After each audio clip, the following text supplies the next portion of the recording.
Mabuhay, Kamusta. Welcome. How are you? This is Bob from Love Beyond the Sea. Welcome to this live stream tonight. Um, I don't do a lot of these. I certainly would like to, but have to find the right time and to do that. So I'm going to start this one here, 7 o'clock hour. Usually it's 4 o'clock or 5 o'clock or 6 o'clock, but we're going to start it earlier today and just see how it goes. If I have to do live streams at 8 or 9 o'clock, it would be worth it if there would be people watching them. Right now, I'm just checking my phone. It looks like everything is going to be working now for this live stream. I don't know if there's a time delay or not, but I have been talking for a couple minutes. So let's just see if it's working. It looks like it is. So I've got multiple topics we can talk about today. And Love Beyond the Sea is a channel about a man, me, who went to the Philippines to find a wife in 2015. And I had no success for a long time. Eventually, I was able to write a book. This is like a 500 and I don't know 70 some page book. It's got some pictures at the end. It's all about how I found my wife. I actually have the link up there in the description, or whatever you call it, off the side comment area for this live stream. Meant to be a match made in heaven, and 547 page resource book. So there it is. And then there's also at the top there a link for Christian Filipina. Christian Filipina is where I met my wife. That was 2015. And I believe the exact day was probably around March, I want to say 17th. And things happened very quickly. Remember, I was 53 years old. I had struck out trying to find a serious relationship here in America. So I joined Christian Filipina. The link is right there. And I encourage people to always click that link, look around. And I found my wife there so fast, day 18. I believe that was April 4th, 2015. And then I got married on May 10th. So less than 8 weeks, I got married. And cannot believe that was back in 2015. She's been here since winter, January 2016. Here it is, end of 2022. And it's really hard to believe. So that's what Love Beyond the Sea is essentially about. However, I like to go deep into the relationship because I know that men are still very much interested in women from the Philippines. They certainly were back in 2015.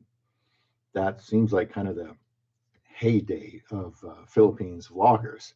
And then COVID kind of stalled everything back in 2020. Now people can go to the Philippines even if they haven't been vaccinated. So for those of you that have the patience to wait, then good for you, because now you're able to go to the Philippines without the vaccination, which I would have done, but my wife really wanted to go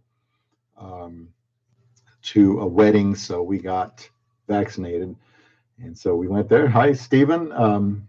So that's your link there. Spiritual Thoughts of a Young Link. Got multiple topics, Stephen, and feel free to fire away. It doesn't have to be on these topics, but I did list them, I think. Actually, I listed them in the description, which let me see if I can even see this. Probably not. I'm just going to mess it up if I do, but I do have the list. We can talk about kind of some things I talked about this week. Benefits of a same-age marriage.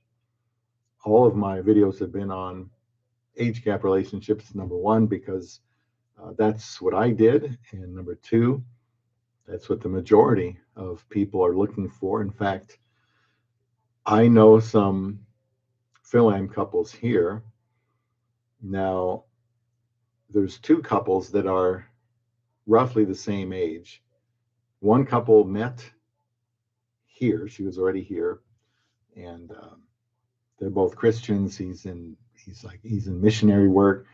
She homeschools the kids. I don't know their ages, but I think they're pretty similar. And then the other one was one of the first people I ever knew back in the 90s that married a Filipina. And this was before the internet and internet dating sites. So that was by letter, the hard way, the old fashioned way. And they still got married. That was back in the 90s. I remember the church being a little concerned about it, wanted her to come over to be with him here in America, see what it's like, meet his family, and show that she is able to follow his lead. And I don't think that happened because I just don't think it's possible. These tourist visas are almost impossible to get. If you're a celebrity out there, wealthy, doctor, something, politician, yeah, you probably get a tourist visa. Otherwise, no, unless you've got very significant assets. So, my own wife, I was told, don't even bother trying to get her up to Nebraska. I'm looking for a tennis ball here. I have plantar fasciitis and been doing the insoles, and I got an injection in my foot, and now I got this tennis ball. They like me to roll up and down to stretch out that ligament or tendon down there. So hopefully I can start walking again soon. But that's one topic, benefits of marrying a same age Filipina. Even though I didn't do that, I can recognize value in that. We can talk about, letting your family meet your Filipina. And by that, I mean, if she's in the Philippines, they don't have to wait till she gets to the States or wherever you happen to live. She can communicate with your family through webcam, different sources. I think that's a big green flag. That's a good sign. She is eager to talk to your family. My wife was eager to talk to my pastor, and that was a good sign for me. We can talk about what you need to do to prepare for your Filipina. I've had people want to know about that. So things to get prepared for. I had to do that one day, and other people on an earlier video added some things that I hadn't thought about when I made mine. Also, this is a biggie. If your Filipina is not accepted by your family in the sense that, and I say family because those are the people usually closest to us, but if could be closest friends too, but especially it's your family, and they just think you're nuts. You're making a bad, poor decision. You can't marry her. Don't do that. And they say bad things about her, supposing that she's a certain way. That may be a time you need to consider holding off. I know a lot of guys say, who cares what anyone thinks about who I marry?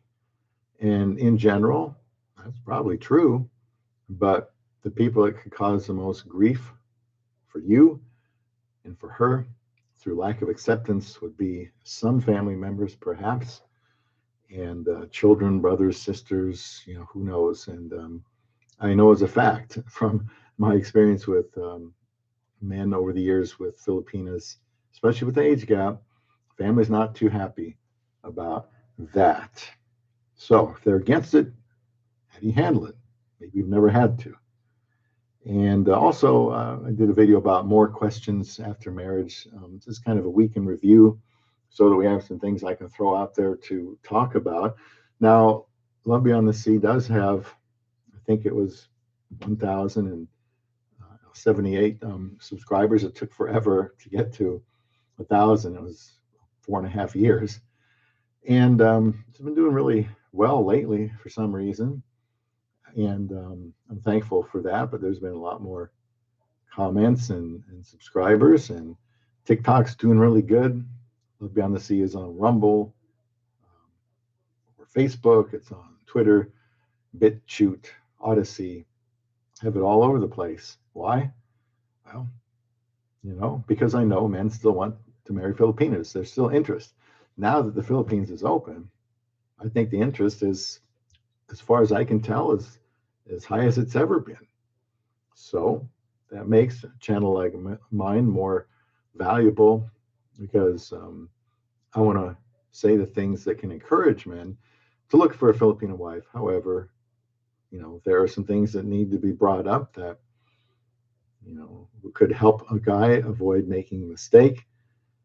I want to talk about those things. Generally, I just want to communicate with people. So tonight, a live stream, and welcome people to ask questions, leave comments.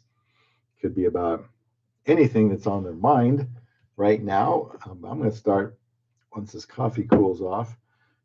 Start to talk about some of the topics I have, and perhaps that can get people talking as well.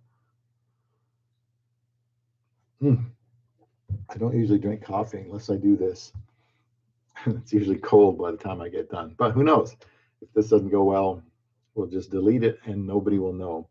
As far as benefits of marrying a younger wife, well, the first thing you can't help avoid is the sexual area. And I do personally, for what it's worth, think there's a limit I would throw out there if I had to have a number of 30 years age gap as being the ceiling.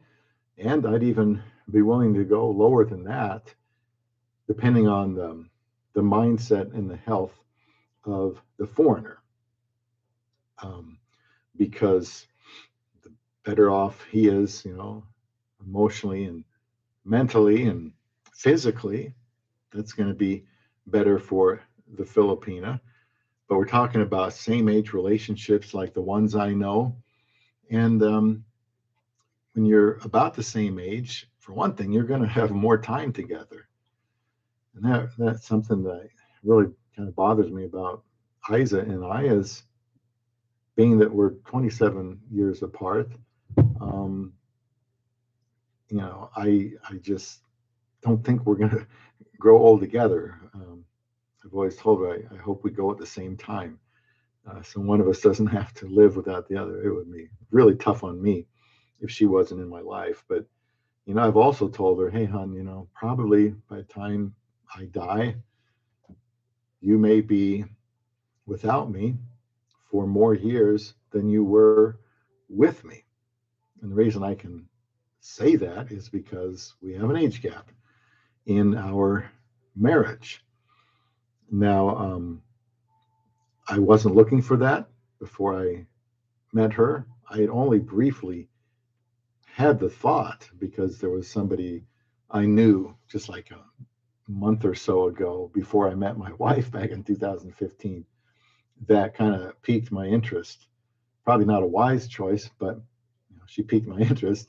And maybe that gave me some confidence with a younger Filipina, because once I joined Christian Filipina, it was evident that a lot of younger women were available for older husbands, although some of them said no.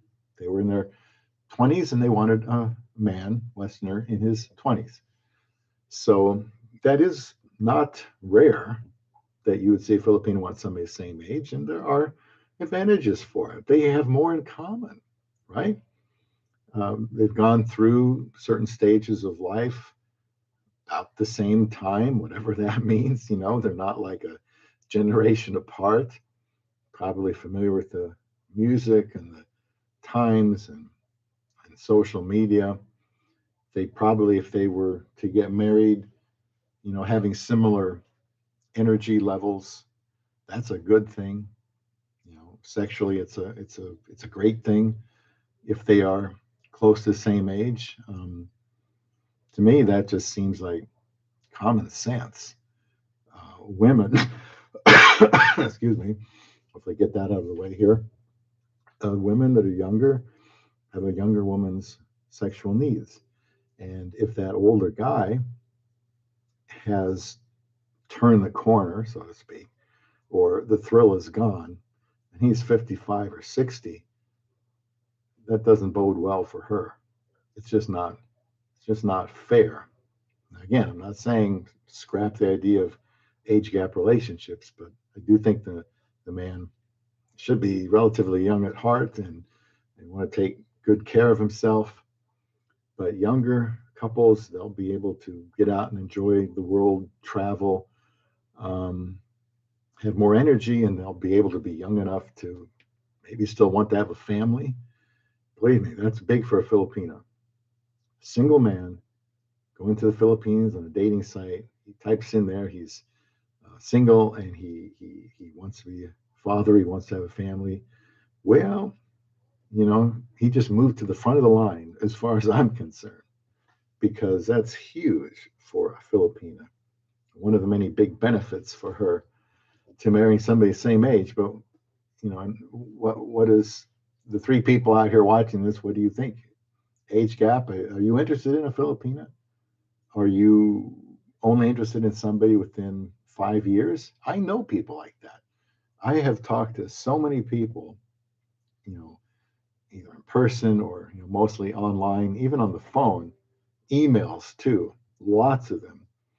And it's not normal. I mean, it's not common to find somebody that says they only want somebody that's the same age, but it is certainly something I hear. And I'm kind of glad to see that, because I know that person isn't feeling like they automatically have to default to an age gap relationship if that's not what they want. Some men don't. I even had one guy tell me, what would I do with a woman in her 20s? Like he was repulsed to the idea, and that's okay. That's evidently he has thought through it, or the idea is just reprehensible, and he would never do that. It can work out. There's certainly advantages for the man, and in fact, I just might call your attention to a TikTok video. I think that's the one I uploaded today. It was about an article that said that older men are more satisfied with younger wives, but um, younger women are more dissatisfied with older husbands. So kind of an imbalance there. You really have to be careful about. Go Bobo sister says, I find about 10 years age difference is good. Anything other than that, not so good. I completely can see the wisdom about that, and I'm glad you said that, Go, because as your next comment says, I want to comment about that. 10 years is good. Yeah, it is. Absolutely. It is. When I was looking for a wife here in America, and I was 53, I was thinking, man, if I could find somebody 43, that would be unbelievable. What 53-year-old in United States marries a 43-year-old? I mean, I've seen some articles on celebrity age gaps, and 10 or 12 years, some of them say that's a big age gap. Well, there's some a lot more than that, although it's very unusual in the United States. But that's why they stray away. Well, yes, not that she's going to stray, but when you've got just a 25, 30-year age gap, and let's say the guy is not in young frame of mind, meaning he's okay with coming home and staying home, and if she's a younger woman, I don't think that's what she's going to prefer to do. She's young enough, she can still work, and then she'll still want sex, and she'll want to go and do things. And look, if you guys out there have been married to younger wives, this is your chance to, it's not like 10 million people are going to see this, but share your thoughts on what you think about having an age gap relationship. If your age gap is lower, like Go Bobo suggests here, 10 years or less, which I think is a very good idea, then I'm sure there statistically is probably a better chance that marriage is going to last. And spiritual thoughts of a young link. I have been thinking about this song the last couple of days. Ironically, perhaps Divine Tonight as a 30-year-old, 1824 would be my preference. Well, and I would think, now I found my wife on Christian Filipina, but I think wherever you go, and I don't have vast experience with like Cherry Blossoms or Date in Asia or the others, but I think roughly they're about the same because other people shared their experiences with me. A lot of women, 18 to 24, I think might not come out in their profile, but I bet they prefer a 30-year-old man. I mean, she's likely going to have more in common. I mean, the older the guy is from the woman, this split where his interests have changed since he was her age. He's looking at the latter part of his life and what energy he has left and what's important. He's accomplished a lot. His drive for zest for life might not be what it was. And it certainly probably doesn't match hers. So, Stephen, spiritual thoughts. I think you're in good shape there. I mean, 18 to 24. Now, you're younger too, and I know you, and you seem very mature to me. But a lot of Filipinas in that 18 to 22-year old category are quite immature, and that's probably not saying anything earth-shattering to anyone here. But for when a guy that's like in his 50s is interested in a 22-year-old, I mean, gosh, she could drive him nuts. Um, and he needs to look at things like what's important to her and her friends, and the importance of talking to her friends, and the music she listens to, the videos she watches, and the importance of communicating with her friends and family on social media could be kind of irritating for him, potentially, unless he can learn to just accept that and let it go. Gogo says most women here in America over 43 and 50 have big issues if they're not married and divorced. Yeah, well, I know, and I feel for them. You know, when I've worked with women who are older and they're not married, you know, they can have some tough lives even if they're younger and not married. Having a man in their life is a good influence. So even if he is older, like an age gap, 25 years or something, he can still be a great influence on her.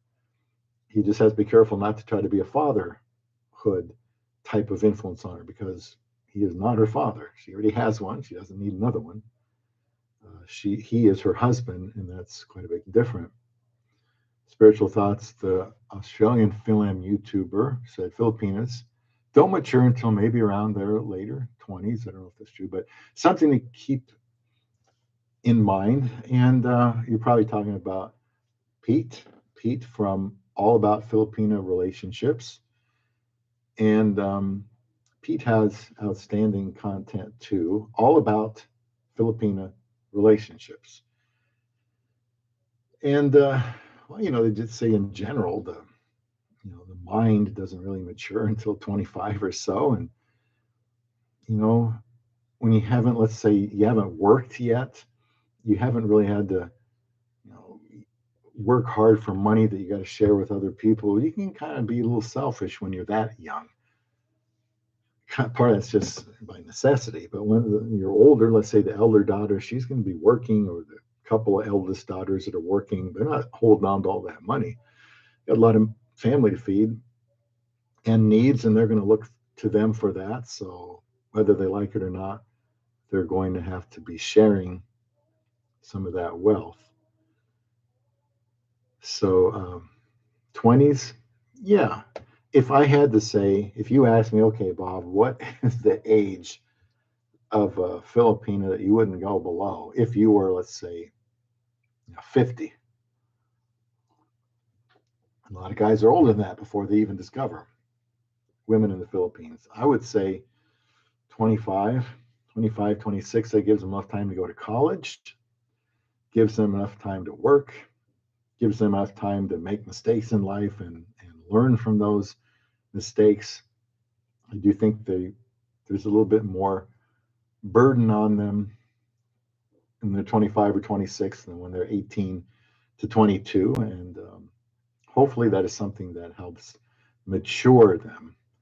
Average youngest age Philippine would be, well, again, if you're if you're 30, I mean, it could be anywhere like 18 to 18. I mean, because you're 30, um, that sounds like a good deal, but she's gonna be pretty immature. If you can handle that, you're okay. Yeah, that's Pete's.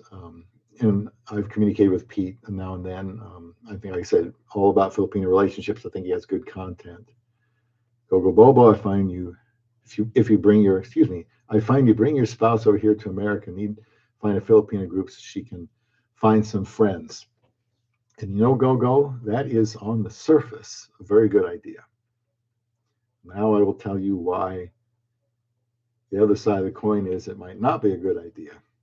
And it is, because before my wife got here, I was looking for Filipino friends, or an Asian group, or something we can go to, because I thought that would matter to her.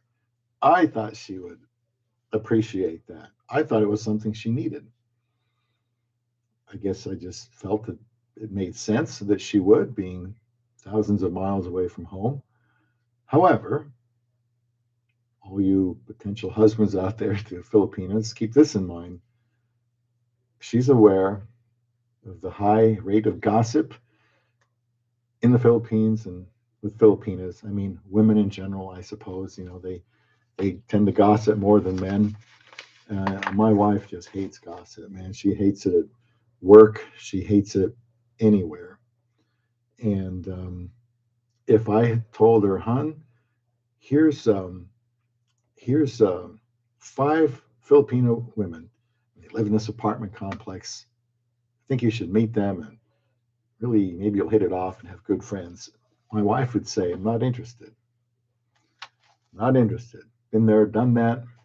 She's just going to hear a lot of gossip and a lot of questions, and she doesn't want to answer, because she knows people aren't always just asking those questions because they're curious. It's because they want to spread it around and gossip.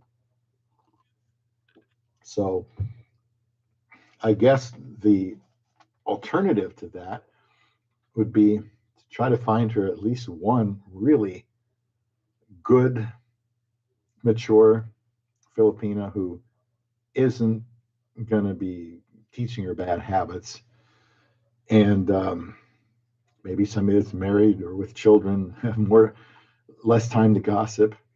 Now, there was one woman at our church before her husband got a different job. She moved away, and she was about Isa's age. Wonderful, wonderful woman, big family, but they had to move. And she would have been perfect for Isa.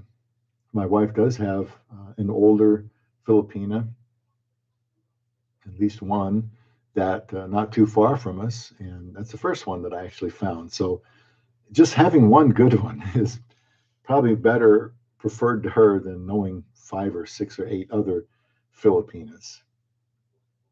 So 25, again, you can never be dogmatic about this. Probably that's a good mature age, all things being equal. Now, Gogo Bobo sister says actually would help me, as I worked with a Filipino guy and we became friends. We adjusted very well when she came here.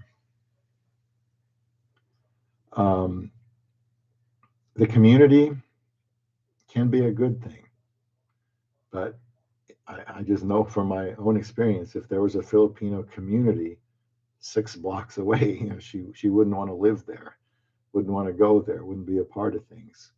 So you know what? I just take her word for it. The gossiping can be bad.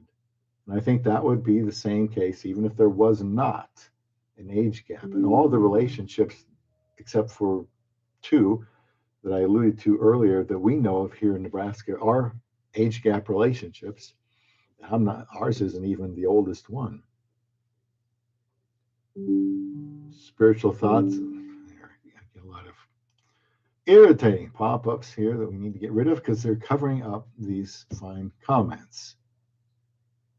A perverse man spreads strife, and slander separates intimate friends, Proverbs 16:28. And I've seen it. I've seen it in her life. My wife is very quick to just cut off somebody and say, "That's it. You're going to spread information about me and gossip. We're done. Doesn't matter." Well, I'm not going to get into that, but she takes gossip very, very seriously. So something to keep in mind. Yeah, gossip instead of slander. Gossip is just a terrible thing. My wife can't believe how much people at work gossip. She's been in a couple of different places, and I tell her, "Hun, if you don't like it in one company, Probably not going to be much different somewhere else because there's just a lot of gossip out there. So I can start talking about another topic here. It's just kind of a weekend review, but whatever anybody else wants to ask about. Um, One other thing I talked about was, your Filipina meeting your family because, well, I talked a lot about in videos last week in comment sections about taking into account what your family thinks about the Filipina you're going to marry.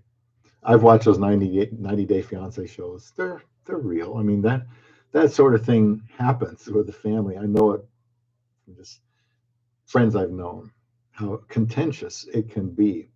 So let her meet them. If she's in the Philippines, figure out the time zone difference and have them talk to your family. They're going to have reservations. Okay, my son or my brother, is, I mean, nuts. They're looking at a woman. They're desperate. They're going to get taken advantage of. I've got to stop it. And they can make life hard on the Filipina too. And you never want to see that happen. So having her meet with your family online, very important, breaks the ice, lets them see what you see in that woman from the Philippines, and breaks the ice for the Filipina too, makes her more comfortable.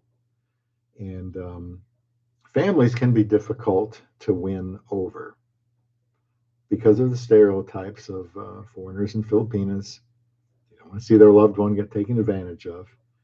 My wife met with my pastor online. I believe that was like 6 in the morning one Saturday when it was probably around 7 or 8 in the summer. So it probably would have been about 7 in the evening in the Philippines. And so my wife wanted to talk to my pastor. She was very eager to do that. Another occasion, maybe that evening, she talked to my mother and my aunt, um, which is most of the family that she meets with here. And so they got to see who I had been talking to. I think it would have been a bit of a shock to just bring her here to this country and say, well, here's Isa, um, without them having a chance to converse with each other first. So I'm glad I did that. And I don't think you ever want to hide your relationship. Don't be ashamed of it. Say, hey, I'd like you to meet this Filipina that I've been talking to for X amount of months, and I'm getting serious about her. I think she's wonderful, and I'd like you to meet her. And I think anybody in your family would like to do that, especially if they have their druthers or their doubts about her. They might feel differently after they can talk to her and make her more real to them by allowing them to have a conversation on webcam. So, I mean, this woman might even be in your family someday. I know your family is thinking this relative is serious about this woman, so maybe I should get to know her a little bit. Um, Talking about having the Filipina you're talking to, don't keep it a secret. You don't have to tell your coworkers, but anybody that you would kind of like their blessing if you were to marry that Filipina, I think it's a good idea to get on their good side and be proactive and try to bring them together in a conversation. And when that Filipina gets to your country, like mine did in winter, January of 2016, she's going to need some things. And I'll say this because people reminded me of this and I hadn't thought about it. She's going to need rice. Filipina comes to your country. Well, rice will make her feel more comfortable. And that is most likely just plain white rice. And if you don't have a rice cooker, go out and look for a good one. And we just bought another one.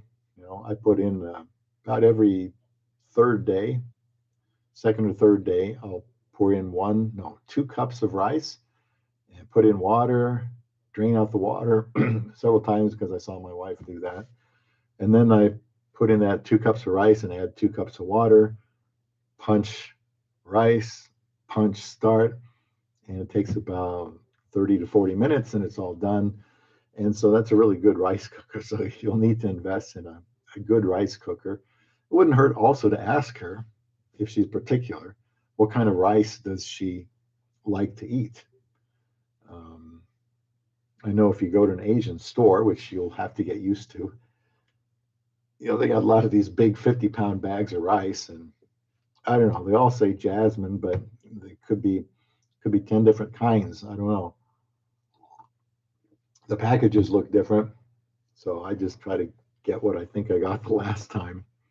Rice is important to have. Also, have a coat. If you live in the Midwest like I do, she may be able to buy something warmer in the mall in the Philippines, but it's not going to be what she's going to end up buying in the States, for example. Here in Nebraska, it gets cold. We get all the weather over here. So she had a nice gray coat when she got here, and she still does. And it's kind of one of my sentimental favorites because that's what she was wearing when she got off that plane, looking so nice back in 2016. Also, your wife, Filipina, is coming here. Remember to try to have a clean house. Don't have your house look like Oscar Madison's room. Be more like Felix Unger. Talking about the odd couple here. Um, I just get the feeling that Filipinas that I've known tend to want to have a nice, organized place. They seem to take care of having it be clean, and so I would have a clean home ready for her when she gets to be with you. Also, make sure she can meet your family as soon as possible. Like, don't wait a month or something. Also, as I say this, don't rush into everything right away either. Um, my wife had to make 4 trips, probably about 36 hours of travel, and we still saw my mother right away because my wife wanted to. We were going to surprise her. Told my mother, Isa will be here on Wednesday, so come with me. We'll go to the airport, pick her up on Wednesday. Well, we knew all along on Monday I was going to go pick up Isa at the airport and surprise my mom. So we did, and we lived very close, so it was natural we just go meet my mom. And that video is on YouTube here on YouTube under the Just Us playlist. My wife first meeting my mother, and but don't throw too much at her right away because she may have a lot on her mind. One couple we met, for some reason, the Filipina was hesitant to even come out of the bedroom and meet us, but she had gotten there like a day or two early, so it must have just been overwhelming or something. So don't overwhelm her. Let her settle in.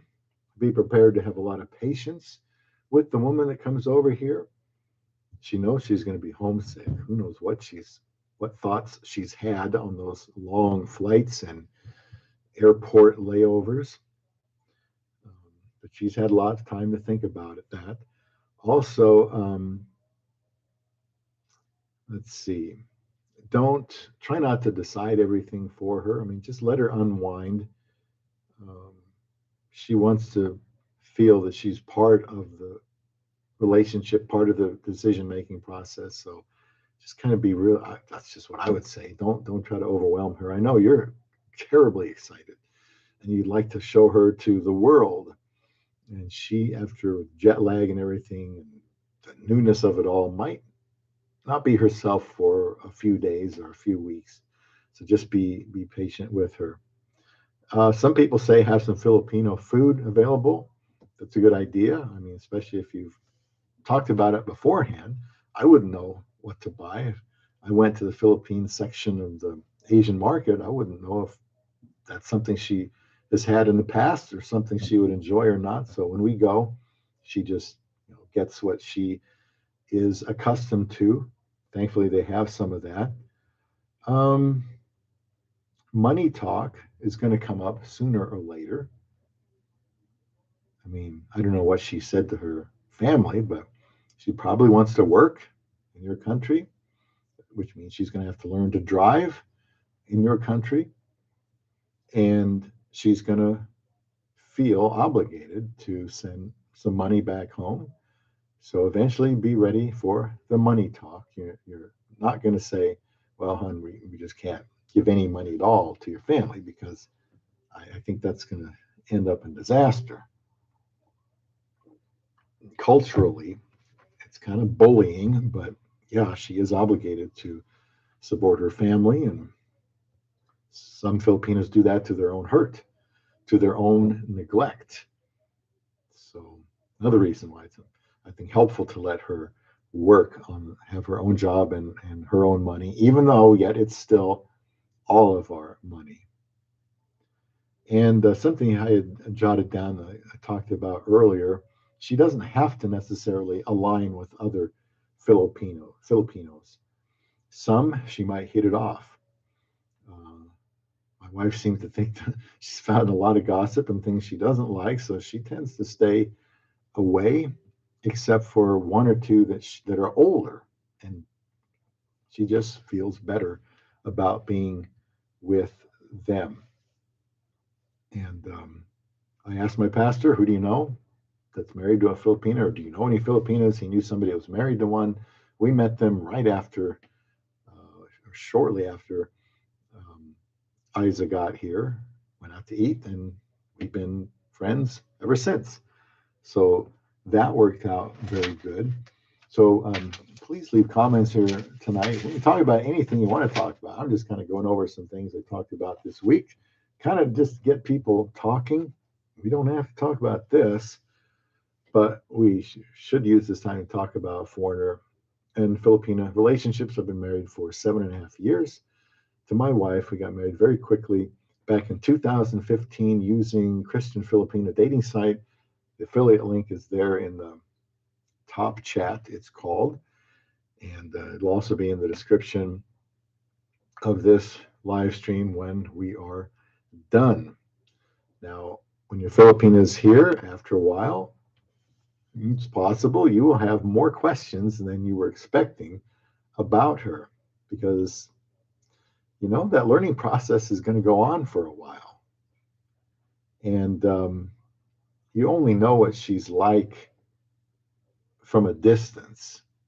You never know for sure until you're together under the same roof, where I think the growth occurs. That tends to be where the tension is as well.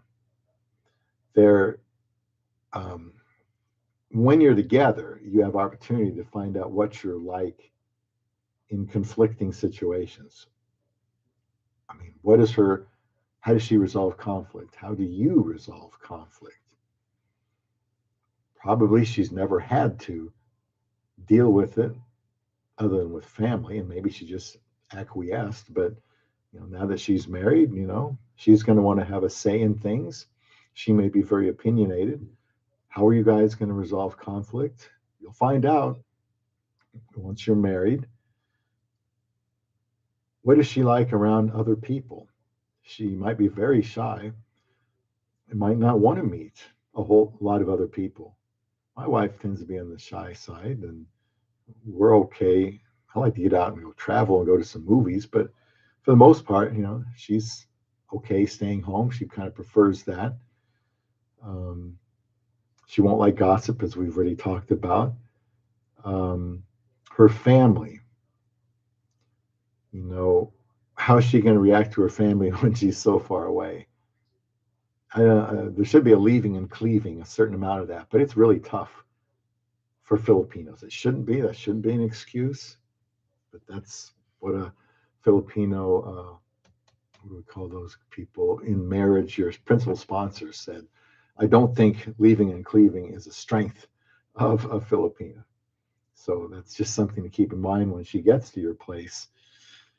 You know, she's going to go to the well, what she's comfortable with, and that's communicating with her family. And Spiritual Thought says, speaking of conflict, is there an average age they grow out of tempo? Tempo, are there older Filipinos that use tempo? I suppose there are, but I doubt that it's as common as the younger women. If they're older, meaning they have a history with a Westerner, they've been married a while, for example, he's going to hopefully politely let her know that they need to communicate, and the silent treatment isn't going to work. I have a video on how to handle tampo. Um, you can find it on the website. The playlist 400 Filipinas is getting to be really voluminous, so you might have to just type it in there in Google. But it's about handling tampo and from a Filipino perspective, from some literature on why they do it and the best way to handle it. So I would read that. Don't make a big deal out of the tampo. Um, there may be some of that early on. I suppose it's best to expect it. Just don't argue, don't fight.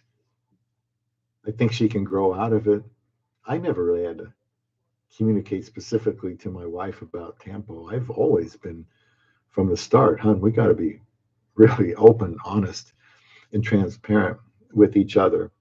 So obviously that would go with tampo, that's not a good thing. And my wife has never really done it. And if she was upset with me and didn't feel like talking to me, she just told me. She said, I'll be fine. I just don't want to talk right now. Okay, great. That's a great idea because that lets me know that I don't have to sweat that's going to go on for days. She just doesn't want to say something she regrets. I don't know why she wouldn't just talk, but that's me, but that's not her. That's not maybe a lot of women. And if they're hurt over something, you'll find out later and try to understand where she's coming from that. But I would be surprised if an older Filipina used tampo. I mean, I don't know. I've never thought about it, but if you do think about it, that should be something that they would be more likely to outgrow over time if they're with a Western husband, because we just do not tolerate the silent treatment. I mean, don't get bent out of shape if she does. It's kind of part of her culture. Just let her know that it's best to communicate as soon as you can. And of course, apologize if you've done something wrong. You'll find out what kind of worker she is. My wife said she was a hard worker. Serious? Yeah, that's been true. I think she's been everything she said she was to me. What kind of a teammate is she going to be with you? How is she going to cooperate with you when now your needs need to be met that day, whatever it is, and hers too? How can you work together to meet each other's needs? You're going to find out about homesickness. She may not be the person you thought she was for a while because she's never been through this kind of stark homesickness, unless she's been in OFW or something. But that might be different than marrying a Westerner and not knowing when exactly she's going to be back home again, or for how long or how often. So you'll find out what commitment means to a woman from the Philippines when you get to know her. This is just a marathon. It's just these type of relationships take time. And that's why I hesitate with hearing guys say, well, this is what I'm looking for. I got my list, got my things, my boxes to check off. And, you might check off all of your boxes before you marry her, talking to her online, texting, maybe you visit her a little bit. Then you're together. After another 8 months goes by, that she could, who knows, change a little bit for the better or the worse.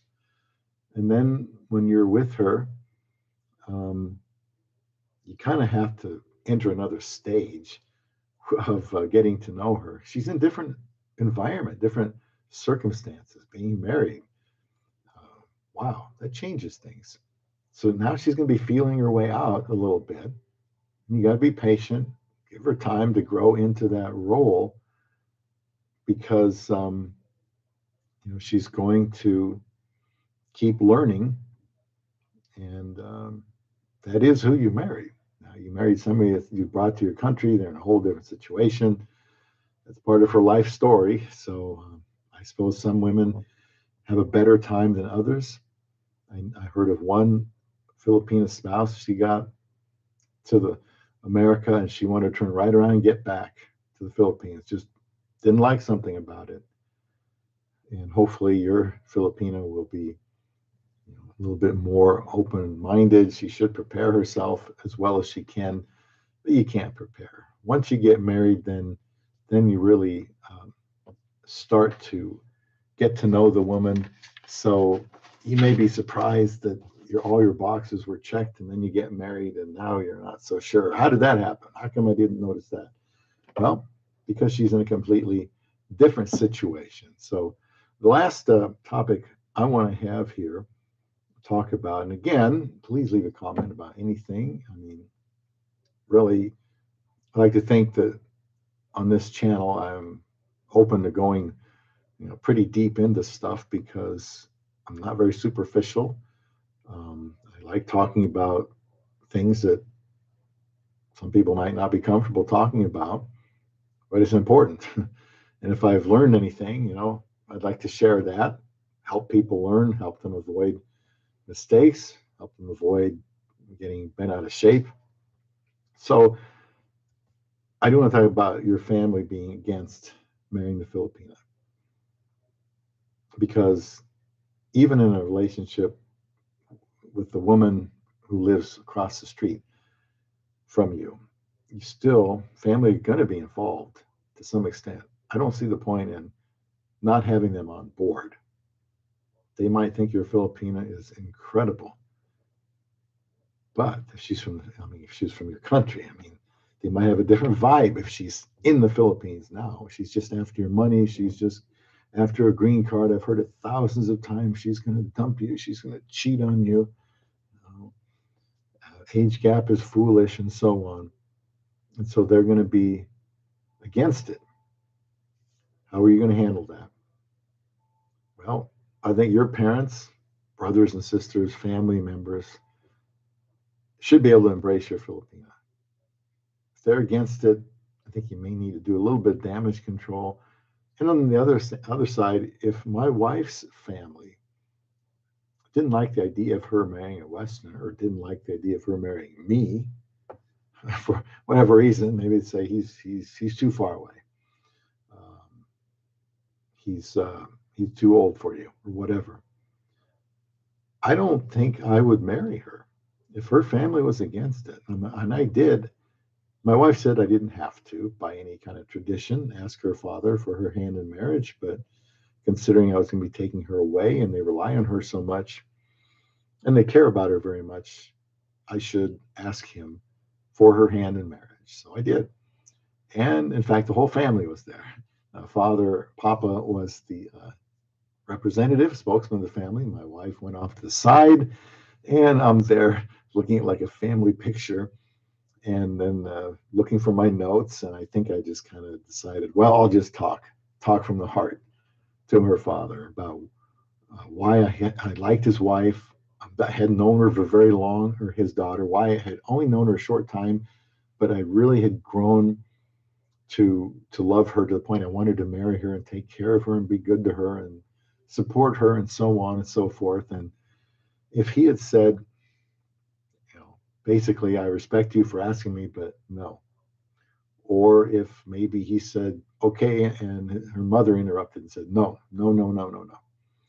Then I think going into that marriage would be a bad, unwise thing to do. Why do that if important family members are against it? And if your important family members are, 99.9% of people I've communicated with, like in comment sections, have said, I don't care. Who cares what other people think?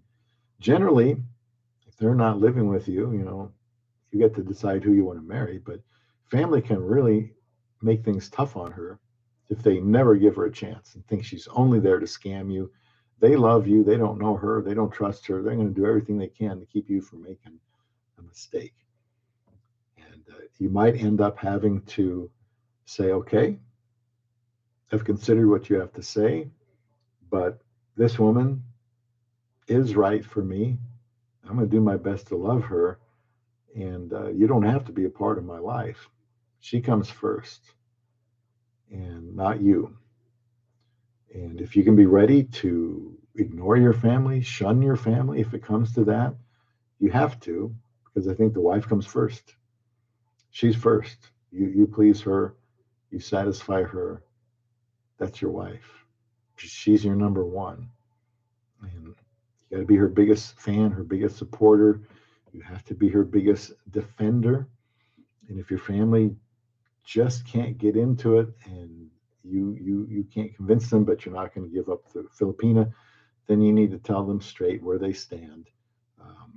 You may have to just ignore them. You may just have to move and get away from them so that they don't frustrate somehow your Filipina. But then she's not going to want to know that there's any conflict. So that just can happen. I do think there are times when the family does matter what they think. Spiritual thoughts. What if the reasons her family does not want the foreigner to marry the Filipina are not valid? Be they logical, not true, or non-biblical? What if they are, but the Filipina still wants to marry? Well, their views are their views, and perception is reality. And I mean, I don't think it is. I've always said reality is reality, but you're talking about there's a lot of argument to be made by other people that perception is reality. And if their perception is, you're making a foolish mistake. You can find somebody here. What's your problem? Why can't you find anybody here? What do you want to go out there for? You're just asking for trouble. I don't want you marrying somebody that's going to be a scammer. How do you know if you can trust her? And if they're really going to be closed-minded, and I mean, look, they might even be right. I'm not saying that just because they have those feelings that they're wrong. They may have legitimate reasons to say that, in which case you'd want to listen to them, or your best friends, or whoever that's not a yes man, that will tell you straight what they think you need to know. If you're being fooled, that they can spot a blind spot, and they tell you about it, and you just say, no, that's not true. You don't know what you're talking about. Well, if enough people are saying things, maybe they're right. But even if they're not valid, to those family members, it is valid. Even if it's not. I think you just want to make sure that if you marry that woman, that she knows she's running into a family that embraces her. Certainly isn't critical of her. That's what you want. And if the family is saying some things that are true, and Filipina still wants to marry, well, the onus is still on the husband to make sure that he makes the right choice. For example, this is pretty common. Filipina meets a foreigner online. They do a few webcams, although some people are having a heck of a time getting the women on camera. But let's say they've had some webcams, and Filipina says after a couple of weeks, I love you. I love you. I think that goes in my category of as a red flag.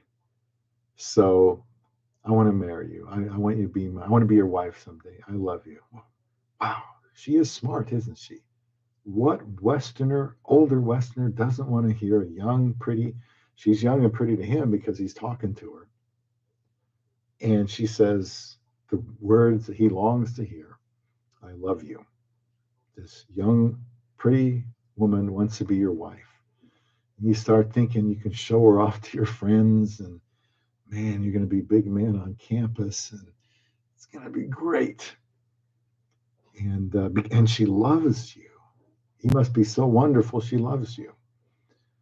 I just, to me, that's, you can leave a comment about this. My impression is that's just like being a placeholder. It's saying something to freeze him, to keep him in her hooks, so to speak. Because I talk a lot about love on this channel. That's the first name, Love Beyond the Sea.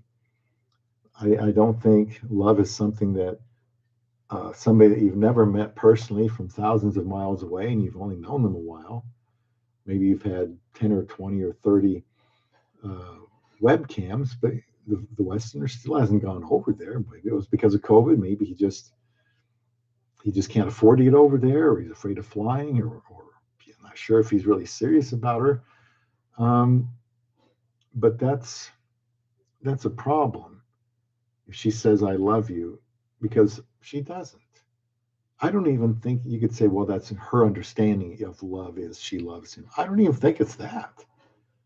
I think she's smart enough to know she doesn't love him, but she says it anyway because she knows it's effective to at least keep him there.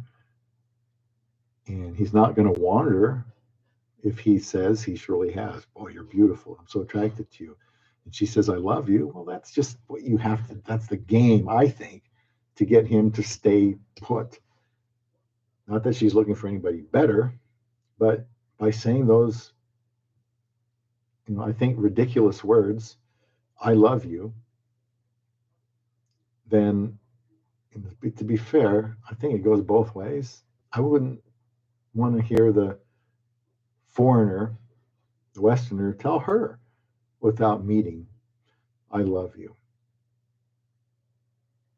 Now, before I forget, and I want to read these comments, what I would say is, like our marriage vows say, I am going to love you. I promise to love you when we get married. Because before then, it's just words, and words are cheap. Spiritual thoughts. Would that go for her family too, shunning them if necessary? I don't. I wouldn't. I wouldn't. I wouldn't do that to. I would not want my wife to ignore her family, um, because then you're kind of being responsible for a terrible situation. You're marrying a woman, taking her thousands of miles away. They don't know if they're ever going to see her again, hug her again, have Christmas with her again. And now there's already strife.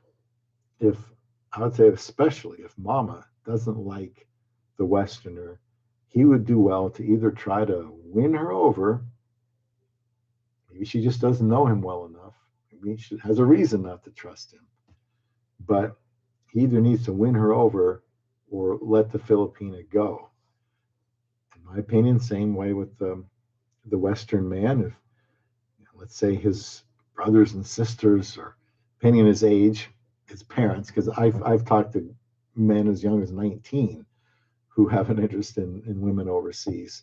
So yeah, I've told them, well, your parents think, yes, you're a man now, but you know, decisions have consequences. And if you're going to go against their wishes, you can't convince them, and they're dead sure they're right and you're making a mistake. I don't know. I would not feel comfortable marrying that Filipina. I think it's by far ideal if her family says, yeah, okay, we'll support this. And his family says, well, you know, I want my son, for example, to be happy. Can't find anybody. He seems like he's really enjoying her. She seems like a nice guy. I think a lot of Western family members would be willing to give her a chance. Now, if the Western guy has history of making poor choices, then he's not going to, earn her confidence at all. But I mean, look, if, let's say you married the woman and they're causing trouble, I think you do what you can to smooth it over, but you also let the family know my wife comes first. She does. That's my opinion. Okay. I draw a pretty strong line there that family supports my wife. They don't have to think she's the greatest person in the world. Hopefully they do, but they do have to support her. Yes, it's different. Yes, it's from the Philippines, and there's these stereotypes, and I'm hungry for love, and I'm attracted to her, and the age gap, and they're thinking, how are we going to explain this to our friends and family members, what this guy is doing? Well, family can interfere if they want to, and that's why I recommend meeting on camera beforehand, doing everything you can to tell her why you love her. Spiritual thoughts, the potential future of marriage. Not support the potential future of marriage. Well, ultimately, the man needs to do what he needs to do. That doesn't mean he has to do it right away, or he can't get some advice. So if the parents, or if you're a young guy, or your relatives, brothers and sisters, just think this is just terrible, what are you doing, you idiot? Um, Maybe they see something that you need to see. So, you know, I know some guys will say, well, I want to marry a Filipina and I want to live in the Philippines too, but I want to stay an island away from her family. Or 2 islands away from her family. I've seen this and I think it's preposterous. That Filipina, you have to learn to think like the Filipina. And what's important to her? She wants to be able to have easy access to her family. And we have a house in the Philippines. Right now, some of her family is living there, whoever wants to. I don't think all the 5 rooms are filled up, but that would be nice. Families getting bigger. A lot of times, Filipinos are living multiple families in the same place. My wife just built a 3-unit, 6-bedroom house, mostly with her own money, for some other siblings, mostly to live in. And I think that's great. Another room they can rent out for money. And she's also using her own money to refurbish another house, that property that she bought. And, it makes her happy to do those things. And I support her for that because she wants to have family around. So, again, if you go to the Philippines and they know you're intentionally avoiding them, that's not good. I think you just kind of have to say, this is my family. And I'm not ashamed of living in the province if we have to. And even when we don't live in a provincial area, we're going to be able to see that family. She loves her family. Big cultural thing. She wants to be around her family. She wants to see those nieces and nephews and kiss them and hug them and buy them, things, and help them have experiences they haven't had. So those are my thoughts on this.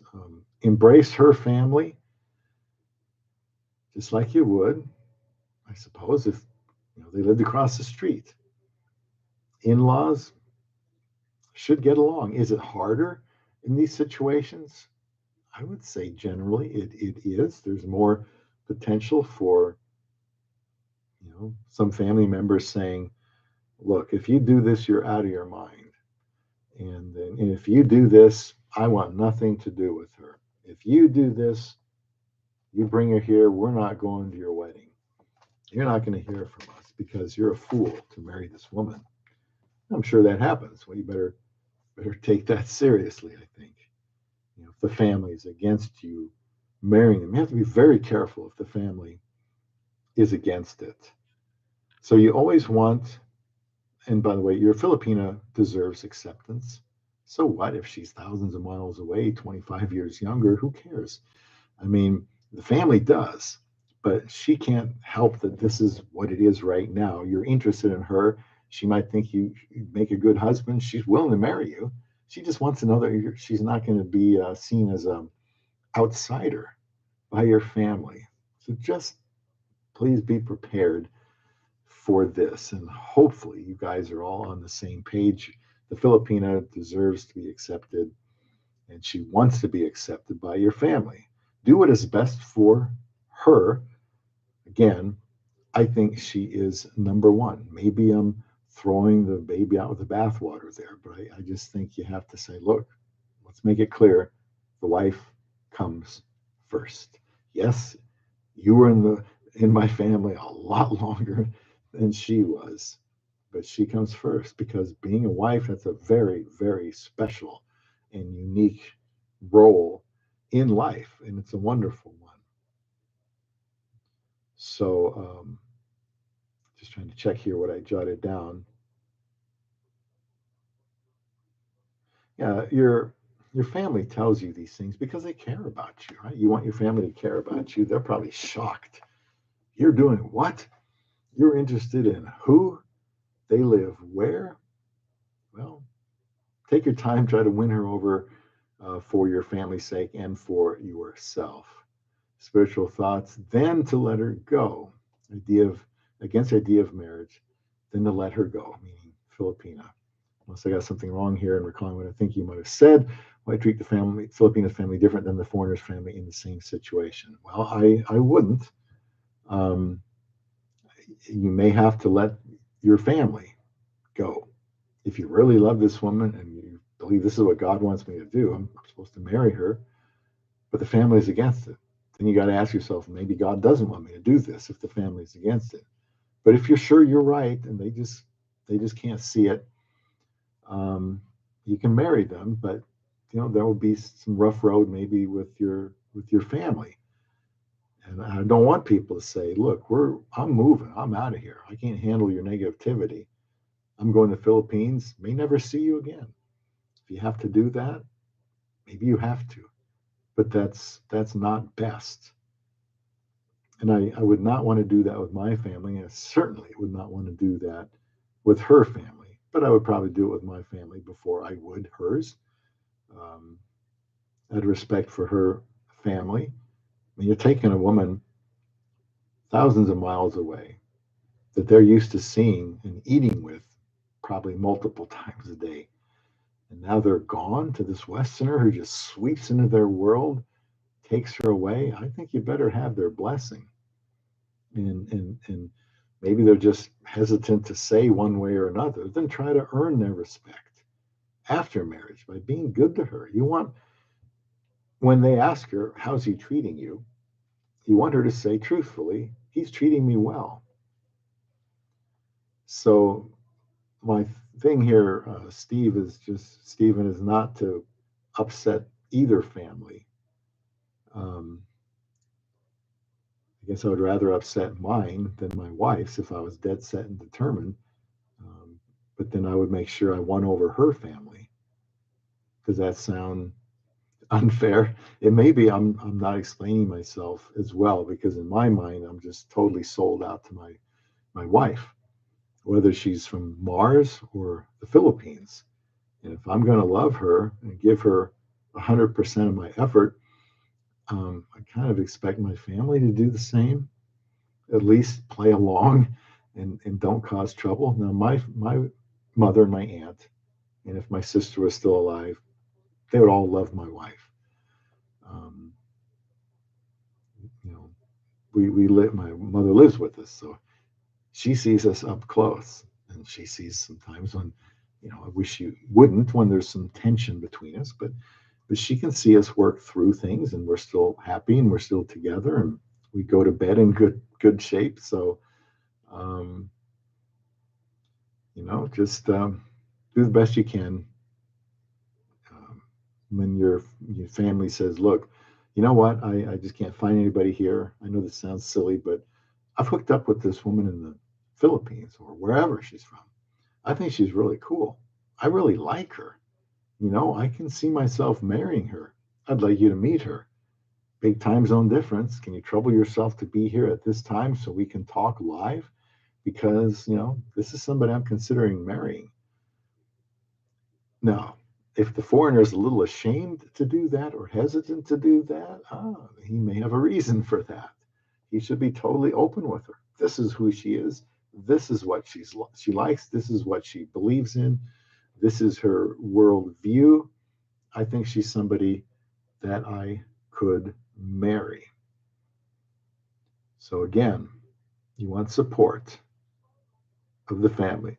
And I seem to be the only one saying this on the internet for whatever reason, but I can see it being a problem because I already know somebody. I think he left his children out of the will. They raised so much heck about him marrying this woman. He doesn't even live here anymore. So he let his feet do the talking. But if you knew that situation was coming up with her family because of invalid reasons, you would still let her go, even though you would let your family go for her, but would not expect her to let her family go to be with you.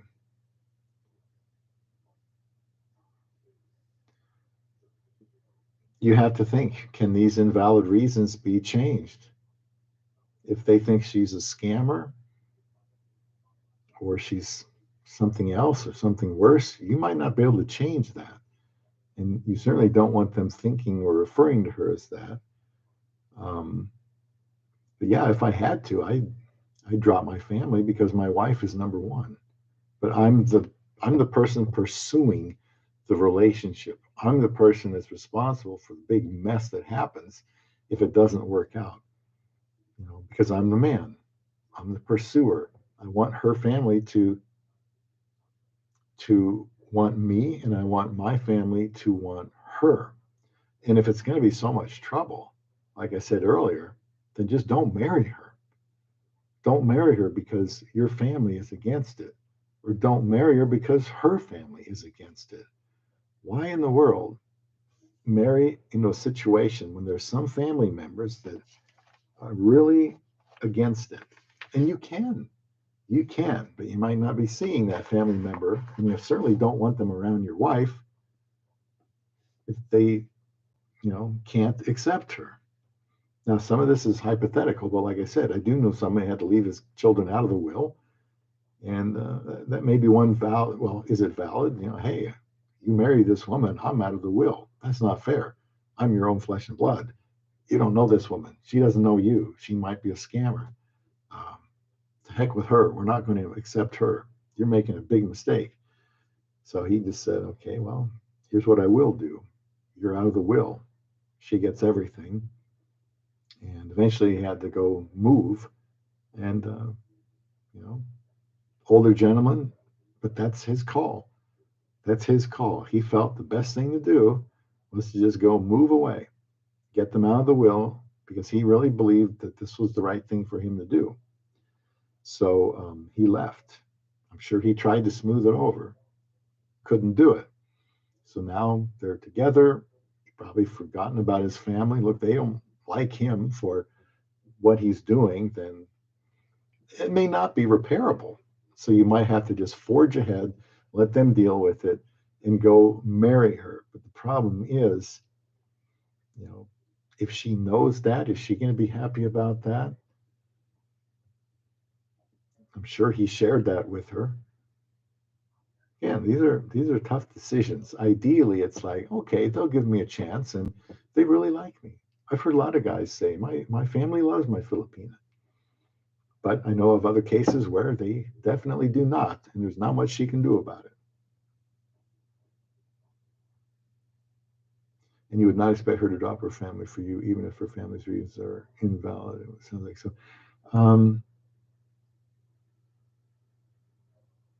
I don't want I don't want to alienate my wife's family. And I hope that doesn't sound like I'm talking out of both sides of my mouth. I'm just thinking what's best for my wife. What's best for her? I'd rather take the heat. I'd rather ruffle the feathers, make some people uncomfortable. If it means being able to be with that woman and love her for the rest of my life, although I'd like them to be on board. But her family has to be on board. That's just me. Because, they may not like me. I mean, they may say, you look, this foreigner is just a stereotypical playboy, irresponsible, Westerner. I don't want my daughter marrying him, having anything to do with him. Okay, well, then maybe you shouldn't. So hopefully it's more cut and dried than this.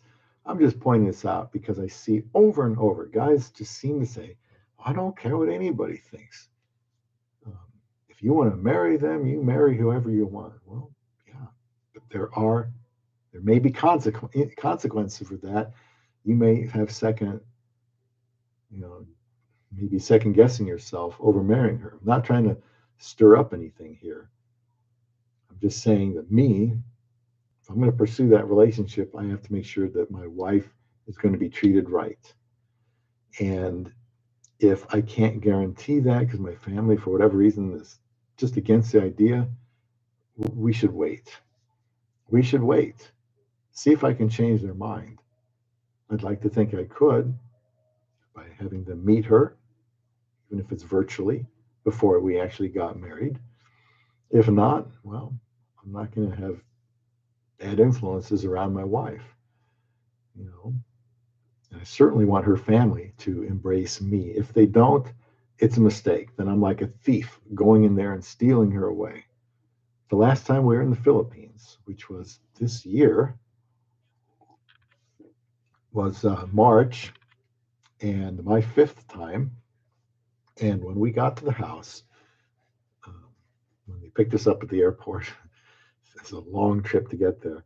Her father gave me the warmest, longest embrace that he had ever given me. He doesn't really talk to me in English. Maybe he doesn't. He probably doesn't know English. But I'll tell you what, that hug said a lot of things because he had known over time I had proven myself faithful to his daughter. And I tell my wife, look, I am responsible to your parents.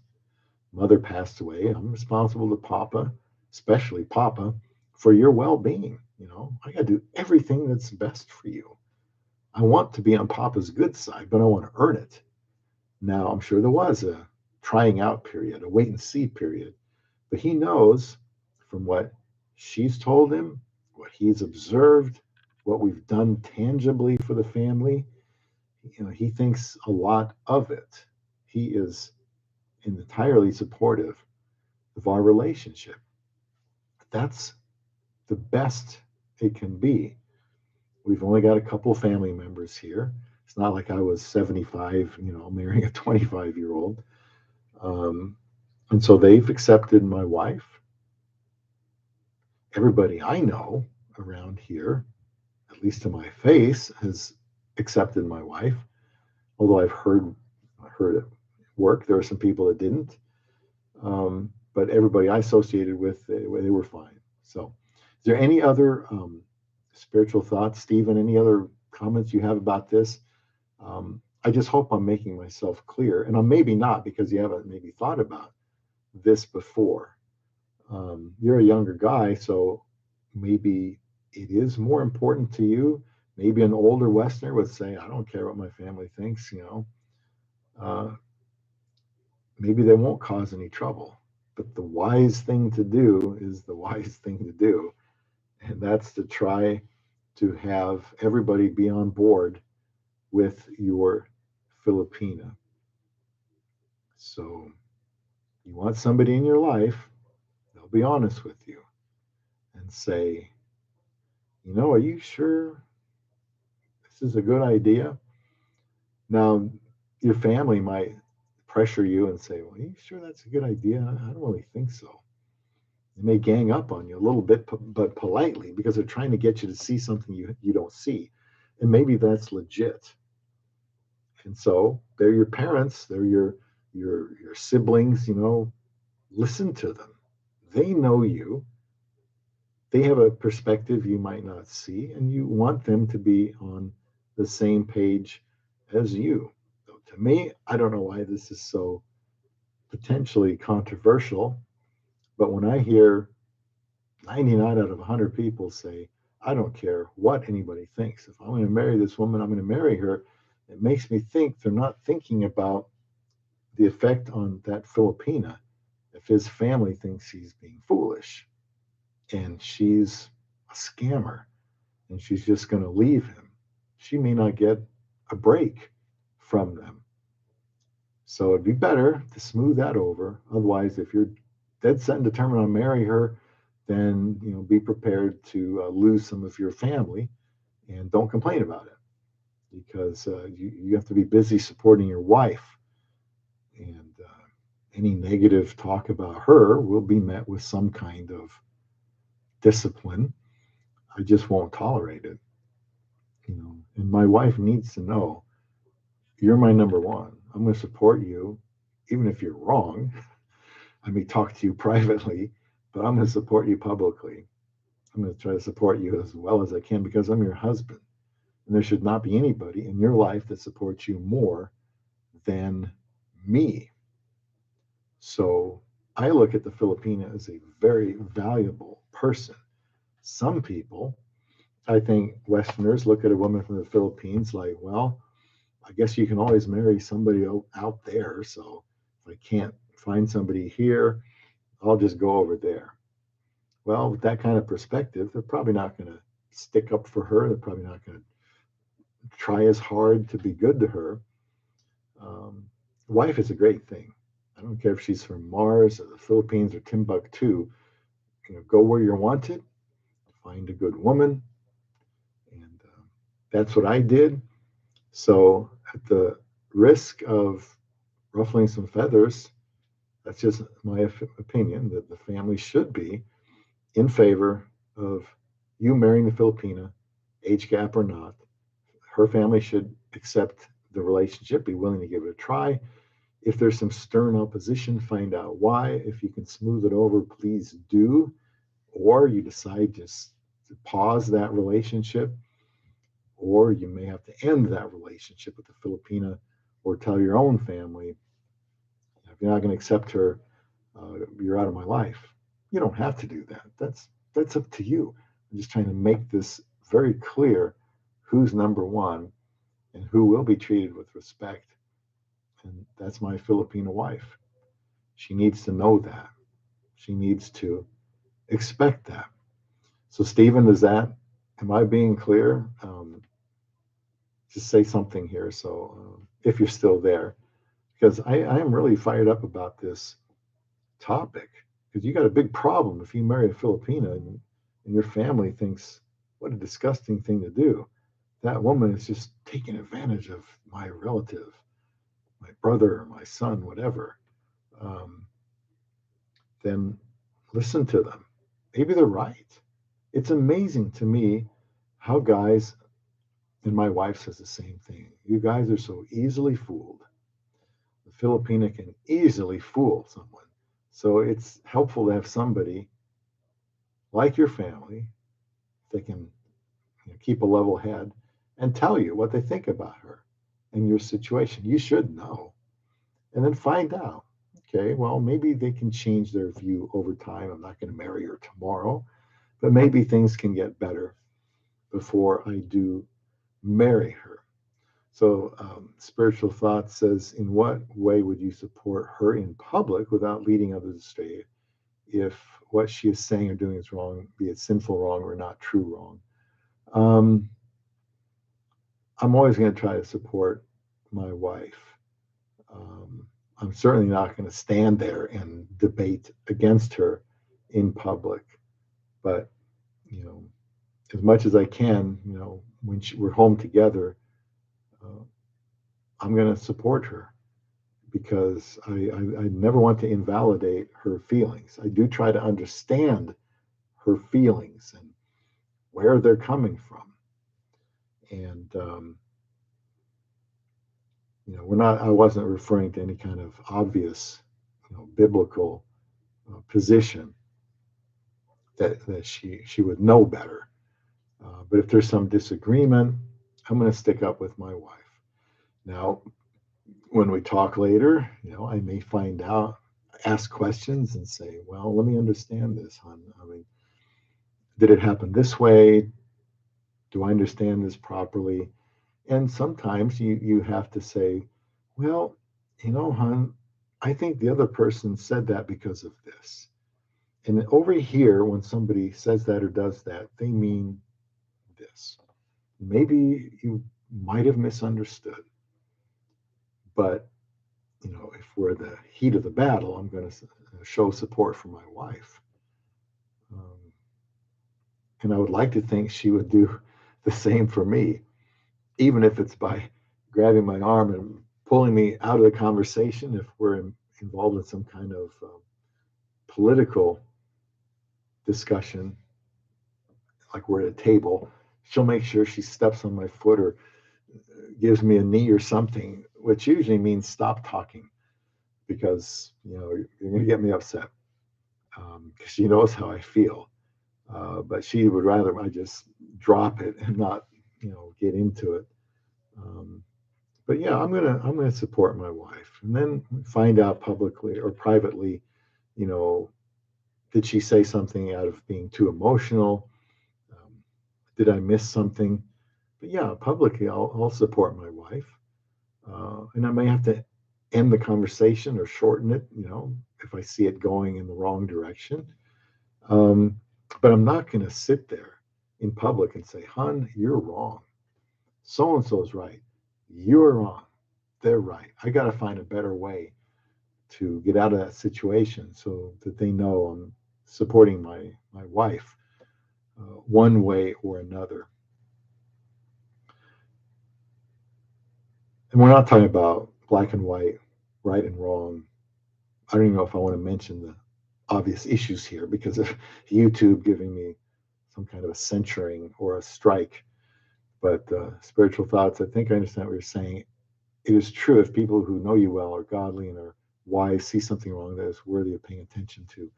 And you should. I mean, they'll respect you if you hear them out, even if you disagree with them and say, "Well, if I hear you saying this, I think I would respond by countering this way. This is what you don't know about this woman. I've talked about this woman. This is what Filipinos are like." Or you might have to say, "Well, we haven't really talked about that, so I think we will, and I'll get back to you." But if they have something against the woman you want to marry, look, when you go to a wedding, remember the minister always says, "Is there anybody here that objects?"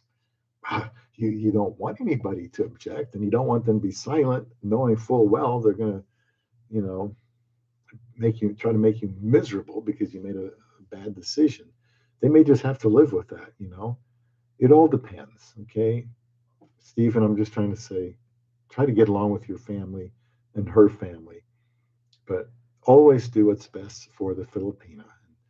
That mean the extreme of leaving the country or leaving your family, but it still probably isn't best for the Filipina. I know someone who did not pay attention to red flags, others that were being pointed out, and they divorced 5 years afterwards. There was even a child who died in the womb in that marriage. Well, um, you know, red flags should be easy to spot. If they say, "I love you," they don't. How could they? When you get married, you tell the world that you're going to love each other. I don't think you have to love each other before. I mean, you haven't had to prove it. It's just big words. "I love you." Okay, well, look, if any man tells a woman he loves her, and I think it should come from him first, not the other way around, he needs to prove it. Ask her to marry you. So to me, "I love you" means, you know, would you be my wife? Would you marry me? Otherwise, don't say it. Because if you're not ready to marry her, you don't mean it. Because what it means is no matter what happens to you in our life, you're going to get my best. I'm going to do everything I can for your good. If it kills me, I'll sacrifice whatever I need to meet your needs. And I'm going to be like Christ in the church. I'm going to give up my life for you. So whatever that means, but it does mean it's something you have to do. You give up your life for your wife. It would never be at the extent of paying for her sins, but everything up to that, you should be willing to do for that woman. That's how I feel about my wife. And because that's my understanding of love is 1 Corinthians 13, 4 through 7. It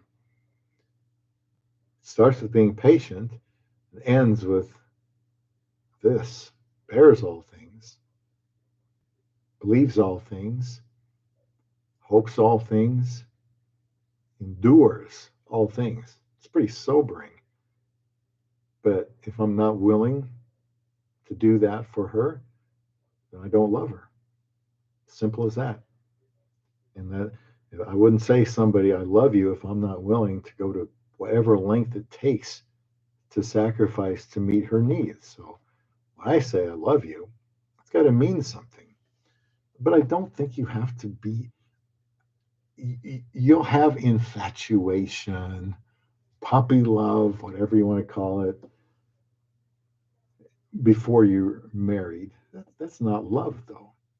Love is hard work. Get on your knees and scrub dirty, hard work sometimes. Stinky, rotten, dirty work. It can be hard to love someone that's not lovable, but you have to. And she has to love you as well. And you're not always going to be lovable. So you have to love somebody before marriage? No, no, you don't.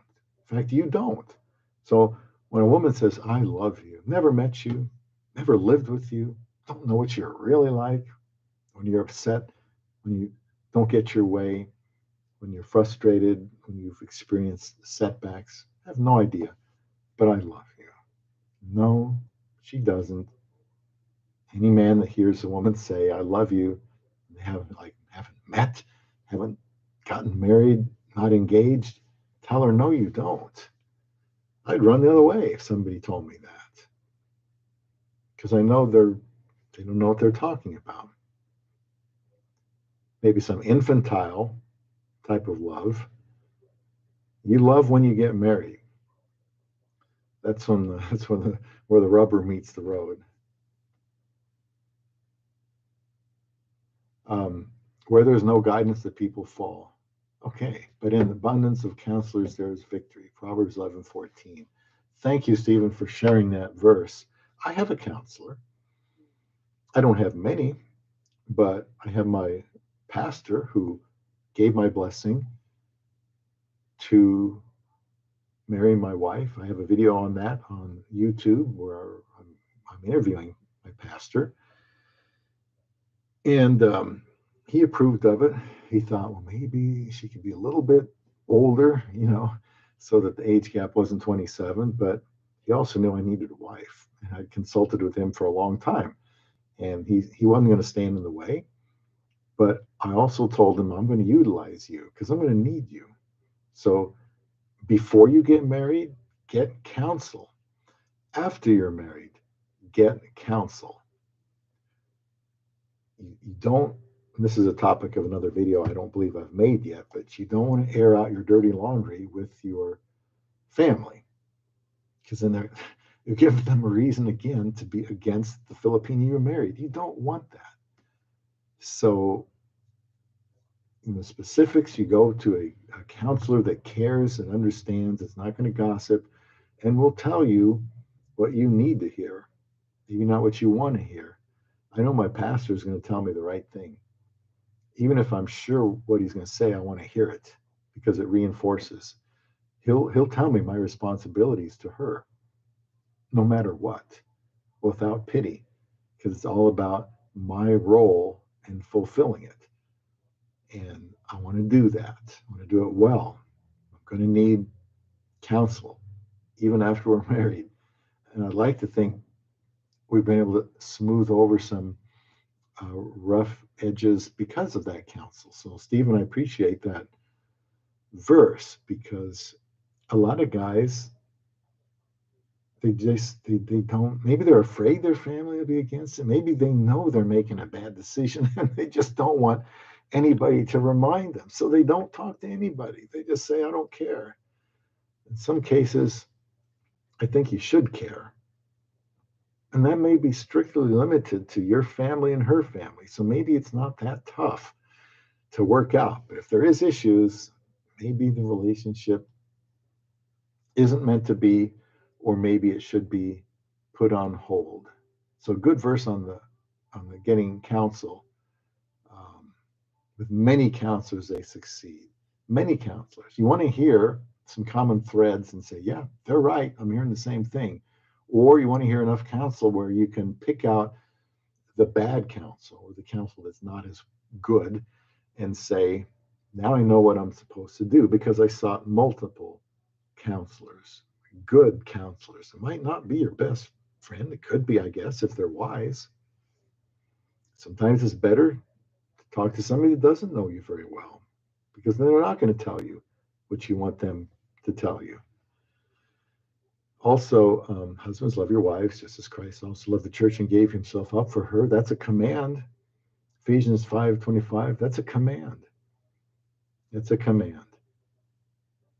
And the only way out, I believe, defensively from the Bible is when there is adultery.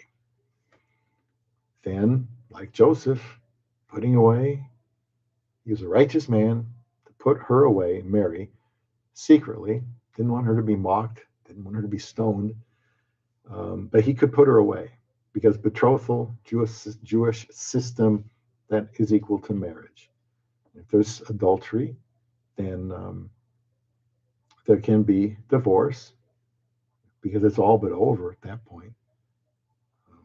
With the total betrayal and then the lack of trust, it's tough to maintain a marriage after there's been adultery. And what's been done, but it's not easy. So other than that, you're going to have to work it out. I've even talked to my wife, and I'm not even really joking. Say, well, honey, you can do whatever you want, but I'm not leaving you. I've even told her, if you did cheat on me, it's not a command to divorce your wife that is an adulteress. You do not have to divorce her. You can. God will let you remarry, I believe, getting into opening up that part of the Bible. But other than adultery, I think you got to work it out. And that can be some tough situations. So you got to be in it for the long haul. Just think of the frustration Jesus Christ has to put up with sinners, his bride, his wife. Sins against him, I'm sure, ultimately, many times worse than our spouses sin against us or we sin against them. And he is there, never going to leave her, never going to forsake, his people, his church. And we can't forsake our spouse. Like I told my wife, look, I'm not telling her go out and do whatever you want, and I'm not gonna divorce you. I'm gonna do everything I can to make sure she would never want to do anything foolish. But she also, I think, to be put at ease and to know I love her and she doesn't have to walk on eggshells, is I'm not going to divorce you. I'm going to do everything I possibly can to stay together. I have to. Doesn't matter how I feel about it. What matters is what God tells me. And that's what his word tells me. So I'm fairly confident that I'm going to do the things I need to do to keep us together. And she's going to see that. She's going to notice that. And she's going to appreciate it. I can't just say, well, boy, I didn't expect you to do this. I don't like that. You hurt my feelings. I want a divorce. Well, marriage is, it's the big leagues. And commitment, believe it or not, is still in the dictionary, even though in many aspects of this life, this world, nobody seems to know what it means anymore. It's just a placeholder. It's for now. That's what commitment means. I'm committed for now.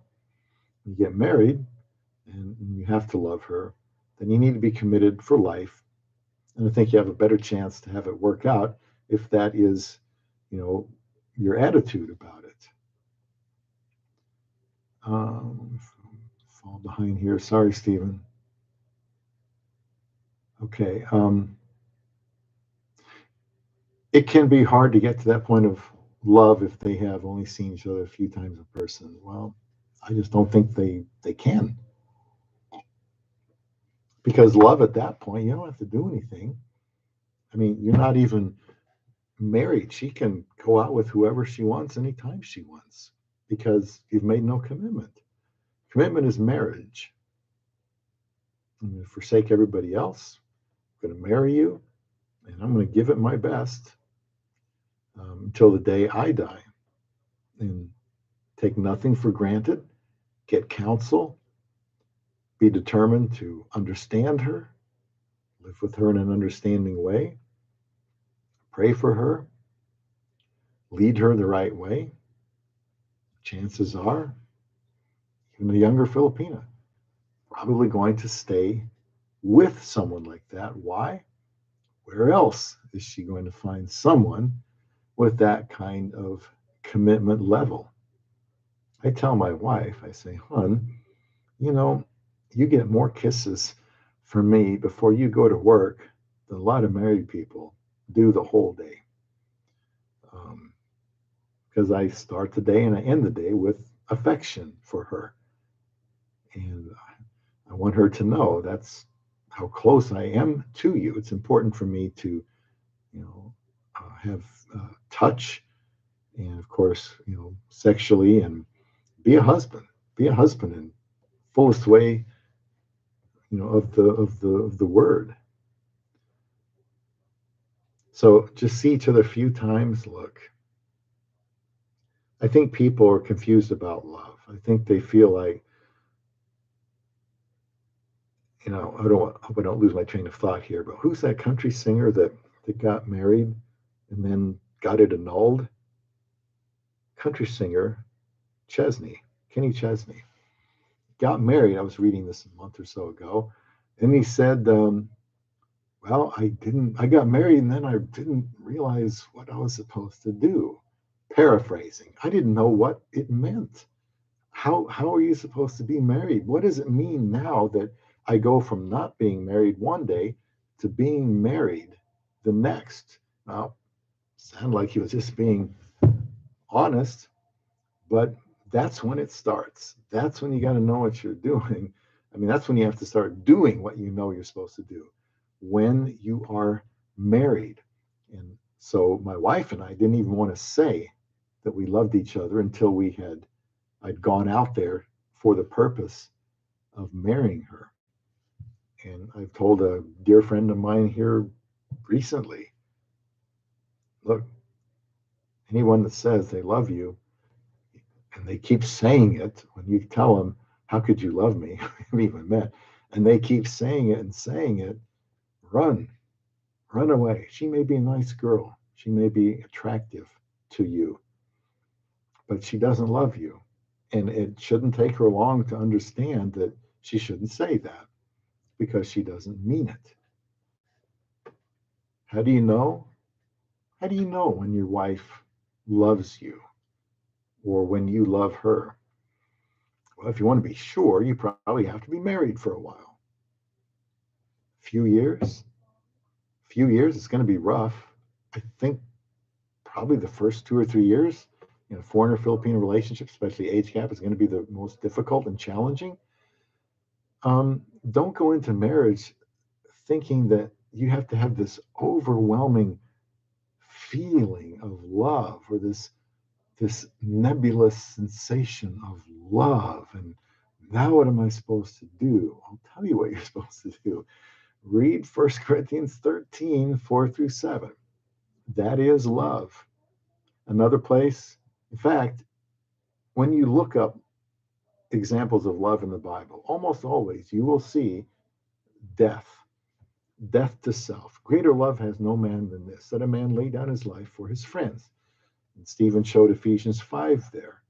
Husbands, love your wives, even as Christ also loved the church and gave himself up for her. He endured hell. That's more than death, dying. I mean, there are people that die for other people. That's happened before. We are soldiers, for example.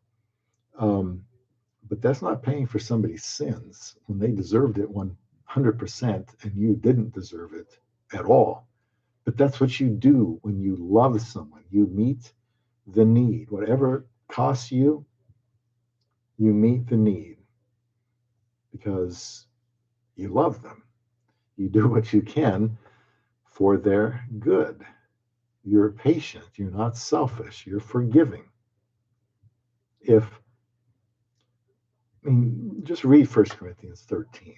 You know, before the day, you can read that and say, okay, plug this into my interaction with my wife. Was I patient, kind? Was I unselfish? Did I lose my temper easily? When things are tough, did I want to give up on her, or did I want to bear with it? I want to believe and hope that things can get better, even though I don't see any way it can? Or am I just going to endure it? hoping that things get better. Well, I think that's what you should do. Marriage is serious business. I mean, on the one hand, I feel like I can try to encourage someone to get married. At the same time, before the conversation is done, scare them to death. Well, it's a serious thing. I guess you have to watch a lot of my videos to kind of see where I'm coming from. But a lot of the Bible about love involves loss of life. Um, you know, even if it doesn't, it's Jesus washing the feet of the disciples. Nothing is too little or beneath you to do for your wife. Nothing's too great if you have to. If she needed my heart, I've told her, you need my heart, I'll give it to you. You need my eyes, I'll give it to you. Doesn't mean I want to give up my eyes or anything else that could, imperil my life. But I don't have anything there. There's nothing untouchable. Whatever I need to do for her, because that's how I look at love. Whatever you need to do to meet the need. Above all, be patient. And I know a lot of people are getting married and they don't know their expectations. They're not sure of it, or they don't know what they're supposed to do. I try to talk about that here on love beyond the sea. That's the first word. It's love. Love is a great thing. It's great to receive it, and it's great to give it. Biblically, you tend to get from other people what you give. That's the gist of Luke 6:35, and that certainly applies to marriage. So I appreciate Stephen sharing these verses because these are what we hang our hat on. I'm trying to just see where I left off here.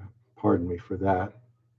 Yeah, I haven't seen each other more than a few times in person. Don't say you love her. Just be better to say, you know what? I'm going to love you. And here's what that's going to look like. This is if you marry me, this is what I'm going to try to do. And I try to tell my wife, even on my profile of all things, in general terms, what marriage to me or what commitment was like to me, what marriage to me would be like. I just laid it out there like I do on this channel. She liked what I wrote. She gave me a chance. We got married. So let me find out where you are. You pulling out these good verses. If you don't have, in my opinion, if you don't have to love before getting married, but then you love when you get married, where is the transition? Do you mean after you get married? Because when you get married at time when, say you don't have to love, but then when you get married, you do have to love. Those times are so close together. How could you not have to love her before marriage if you have to love her when you do and get married when those times are so close together? Maybe you mean you have to love her after you get married and not when you get married. I think marriage is making a statement to all the family and the witnesses at the wedding. In fact, that's what you say. The pastor tells you what your responsibilities are. Most certainly, if you get married in the Philippines, they will. It's one reason I like Filipino weddings. They're very serious. They focus on husband, no matter how young or old you are, here's your responsibility before the Lord. And wife, this is your responsibility to your husband. And it's wonderful. And it may be the first time this couple has ever heard it. But that's why you want to get marital counseling before you get married. So when you hear things like this, you don't say, what? Find out, get counseling, and find out what you're getting into. What is love, really? It's not some feeling. I can say I love my Huskers. In a sense, I do. I can say I love coffee. Even when it's cold, I can say I love chocolate. I can say I love our pet turtle. I can say I love Eden Nature Park. That's different. That's feeling. That's sentimentality. That's remembering good times, associations. But marriage, I think, because, somebody says, I love you. Okay, when you say you love me, but now you've been saying that for 3 years and you still haven't visited me in the Philippines. Here's the reason why, women. He doesn't love you. He doesn't. If he loved you, he'd propose to you, or he'd get down to the Philippines, get vaccinated, or as soon as the vaccination requirements are lifted, he's there. And I know some guys are like that, and I love to hear that. As soon as the vaccination requirements were lifted, they said, I got my tickets. Or they would tell me, as soon as they're lifted, I'm gone. I'm going there. Well, that's great because they're being aggressive. And I like to see that, rather than hesitant. So those words are important. When God said, I love you, what did it mean? It means he endured hell for you. Should he have? No. I mean, you deserve, you're not going to get what you deserve. And my wife may not always get what she deserves, but I'm going to love her anyway because the bar, which is unreachable, but you always want to strive higher than you can go because you'll get further that way. The bar is whatever's best for my wife, whatever she needs, physically, emotionally, mentally, spiritually. And when you have that kind of investment and involvement in your spouse, even if you don't use the word love, you know what she's going to think to herself? This guy loves me. It's different. It's not talk. Talk is cheap. It's cheap, So I would suggest don't tell her you love her until you're ready to propose to her. Say, I'm ready to get going. I want to marry you. I want to start our life together. So will you marry me? Be prepared to do it. And then, you start planning your, as soon as you are married, yeah, you even if you don't see your wife for 8 months like we did, you're still married and you still have to love her because you're married. Now, there was a time I knew a woman was engaged to be married to somebody else, and they were going to get married like in a week. And I didn't think he was good for her. So what do? I asked her out on a date. Now, when it was found out, he wouldn't let her talk to me anymore.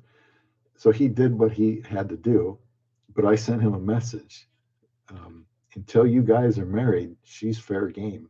And if I can do better than you, I'm going to give her that option. And they did get married, and then apparently they got unmarried. So maybe my suspicions were right, but it worked out well. I married my Isa, and I am 100% into her. And if it doesn't work out, and I think it will, I'm not going to hang my head. I've done everything biblically and humanly I can do. Apologize, ask for forgiveness. It's a journey. It's a journey. But don't worry about not having these. Don't worry about being nervous about marrying anybody. Not to mention a Filipina. When you're together, or when you are married, then things change, and there's nobody else. That woman belongs to you, and you belong to her. Before marriage, before commitment, you're a free agent. And once you're married, it's really hard to get out of that marriage biblically. And some of this, Stephen's gonna, and anybody else that listens to this, it's going to take some time to sink in because I know this isn't something that you're probably used to hearing, especially with foreigners and Filipinos. I want these relationships to work out, but if I think there's some things to look out for, I want to talk about that. So, when you get married, at the wedding, you vow to love each other. Pastor isn't asking or care if you love each other or have told each other you love each other before you got there that day. He's telling you you have to love each other now. So just have that attitude and outlook before you get married, I think would be helpful. What are your thoughts on whether or not this situation would biblically permit a legal divorce? Yet if the unbelieving one believes, let him leave. The brother or sister is not under bondage in such case, but God has called us to peace, 1 Corinthians 7:15. So what this, I believe, is teaching, remember, this is if the you somebody was probably asking Paul, let's say you thought you were a believer marrying a believer and they turned out not to be, or maybe both of you were non-believers, and then one of them became saved. Now what do I do? We were both non-believers. Now we're kind of unequally yoked because I'm a believer, and boy, she sure doesn't like that. She doesn't like me this way anymore, and she's going to depart. What do I do? I think what it's saying here is let them go. The brother or sister is not under bondage in such case. God has called us to peace. In other words, you don't have to spend the rest of your life trying to convince them that they shouldn't leave you, because now you're unequally yoked, because God kind of caused that situation. When two non-believers are married, one of them becomes saved, the other one might not like that. They might be treated very well and want to stay in that relationship. And if they do, you let them stay. You just because you now have an unequally yoked relationship because God saved one of you does not mean you can say, aha, we're unequally yoked. I want out of here. Can't do that. That's not what it's saying. But the Bible is so practical. Members of the hardness of your hearts that God allowed divorce for fornication, which is another whole thing, what that word actually means. But adultery certainly is part of that. But if they just don't want to stay married to you anymore because they don't like your faith, don't fight it. Let them go. But this also assumes that a biblical remarriage is also allowed, just where biblical divorce on account of adultery, you don't have to divorce the adultering spouse, but you can. You're allowed to, but you don't have to. The nation of Israel was a fornicating spouse for hundreds of years before God says somewhere in the Old Testament he wrote her a bill of divorcement. His patience was great. Hundreds of years they rebelled, and he put them away. He didn't just do it right away. He could have, but that wasn't his plan. So that's what that verse is saying. If you're in an unequally yoked situation, now that one person becomes saved, stay together, stay married. It's not saying that you have a right to divorce her just because now you're saved, and isn't that great? But now she's not. Stay married. That's what it's saying there. Stay married. But if the unbelieving partner depart, if the unbelieving one leaves, let them leave. God has called us to peace. You don't have to scratch, bite, and claw to keep them together. Does that make sense? They don't want to be there. So let them leave. That's their choice. It's not the Christian encouraging them to leave. It's just saying. Now, the only thing I'm not sure about this is if the unbelieving one leaves, does that mean they've already departed, they've already divorced, or they've just given up? At that point, I don't know. But I do know that if they leave, just let them go. You're free to remarry, because marriage is the norm. Marriage is the norm. In fact, unmarried in 1 Corinthians 7 would mean divorced, because it's not a virgin, it's not a widow, it's an unmarried. That's why the Bible groups widows and unmarried together, because they're the same thing. Unmarried, formerly married, not virgins who have never been married. When it's talking about fornication, to avoid fornication, let every man have his own wife, let every woman have her own husband. Um, but yeah, it says, I think it's verse 8, I'm not sure. Uh, to the unmarried and widows, it is better to marry than to burn. If you're burning, general rule is you need to get married. Don't divorce your spouse. You're allowed to if there's adultery.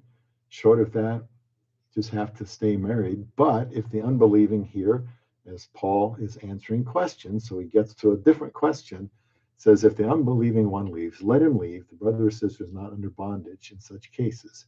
But God has called us to peace.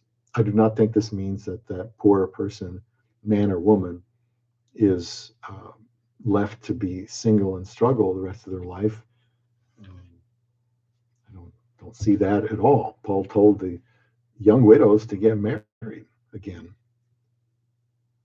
Now, early in his passage, Paul said, not the Lord, say. So maybe it is not a command from God, but it's still scripture. But Paul is speaking under the inspiration of the Holy Spirit. And what he is saying is, and again, we don't have the questions. It's not like an outline form, but you can surmise that he is addressing a situation where now an unbeliever married to a believer wants out. And it's just saying, let him go. I mean, don't just say, see you later. Don't let the door hit you on the way out.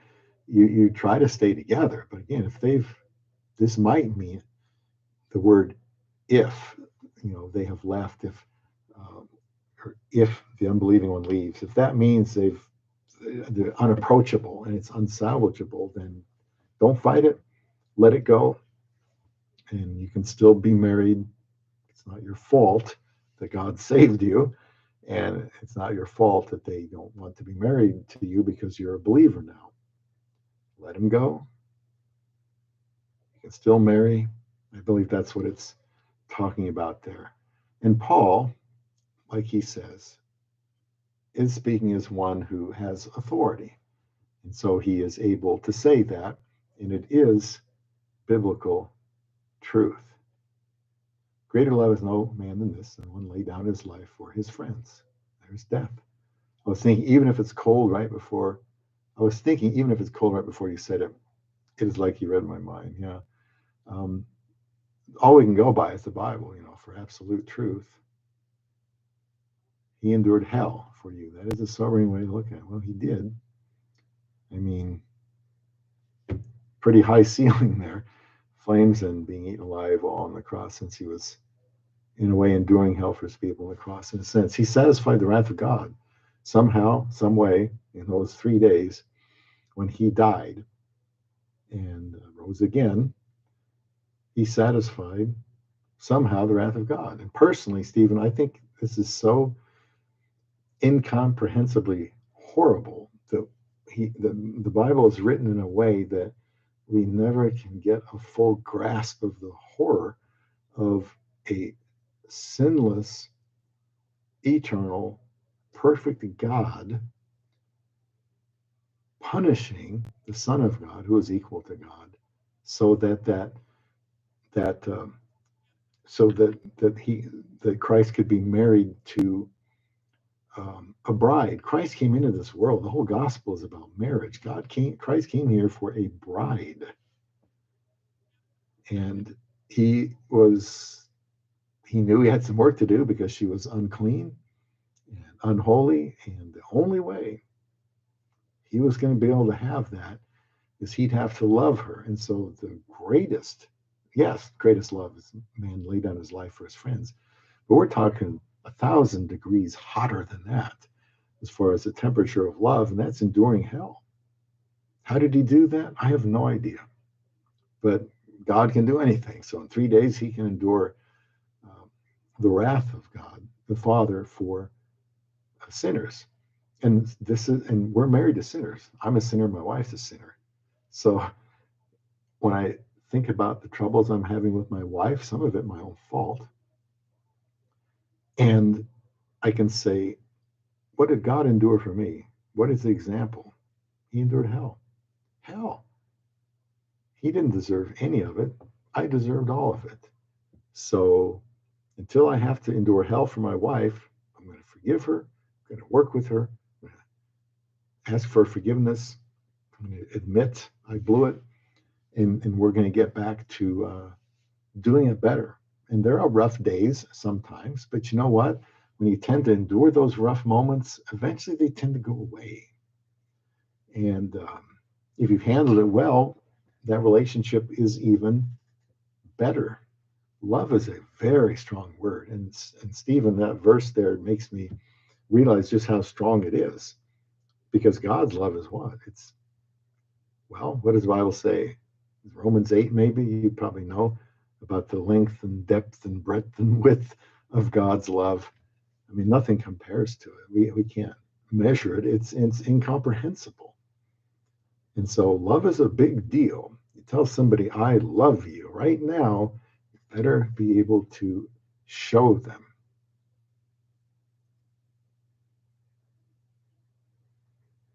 Yeah, hell is real.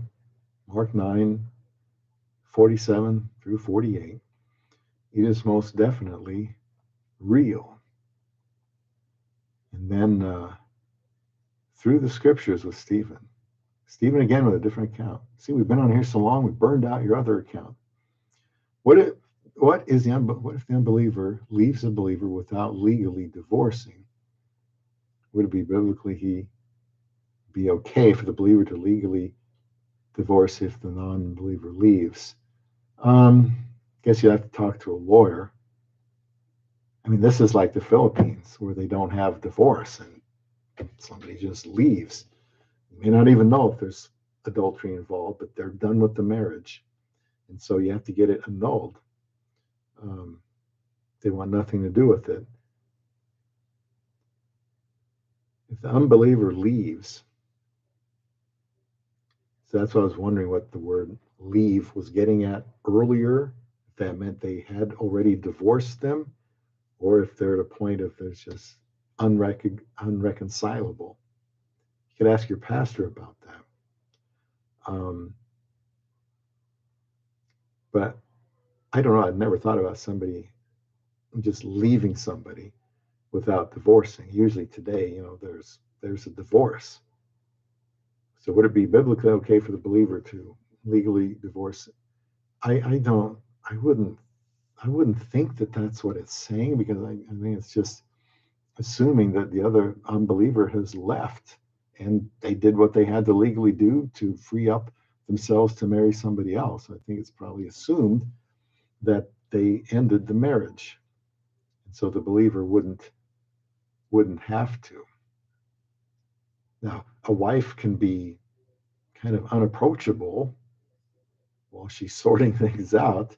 He still has to stay with her, but as long as he's still there, she's still there. He needs to do his best to work it out. Part of the way he was able to pay for the sins of his people because of his worth and his value. Blemish sacrifice in the Old Testament was wrong. It might have been that the worse sin, the greater the value of the sacrifice was required. Perhaps this is why both doves and bulls were sacrificed, even though I would think that the bull would be worth more than the doves. And sometimes, Stephen, that's all people who were poor could afford, was the least expensive one. I think that would be one way to look at it. But yeah, the sin is great. If we commit, what does the Bible say? It's in 1 John something. If I keep the whole law and yet offend in one point, if we keep the whole law and yet offend in one point, we're guilty of all. God's standard is moral perfection. One slip up, not morally perfect anymore. Believe me, we have a lot of slip ups, do a lot of terrible things. The point is, we can't save ourselves with our works. Absolutely impossible. Nobody's ever saved himself by living a good enough life. There is no such thing. It has to be perfect. That's where you need Jesus to say, he paid for my sins. I'm going to follow him. That's what I believe. That's what the Bible tells me.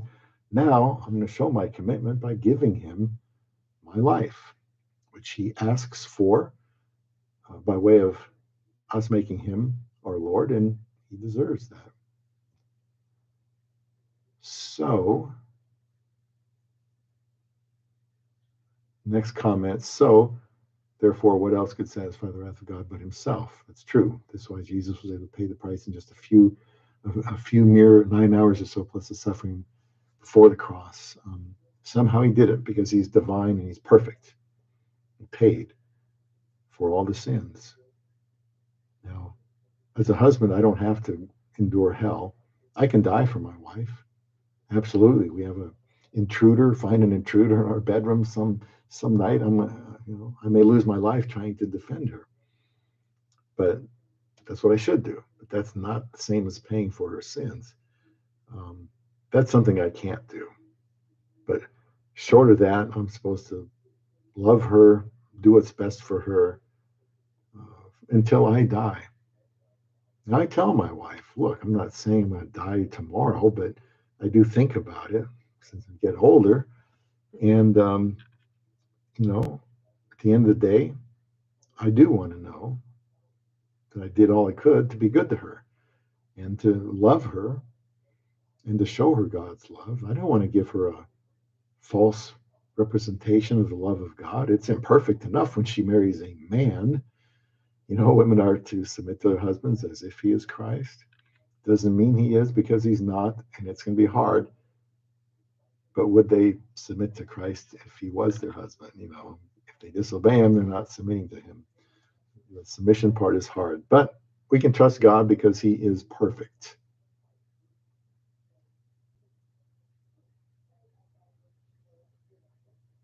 Yes. Was that Romans 8? But in all these things, we're overwhelmingly we conquerors through him who loved us. For I'm convinced that neither death, nor life, nor angels, nor principalities, nor things present, nor height, nor depth, nor any other created thing will be able to separate us from the love of God that is in Christ Jesus. Well, your wife needs to know that. Nothing will split you up. Nothing.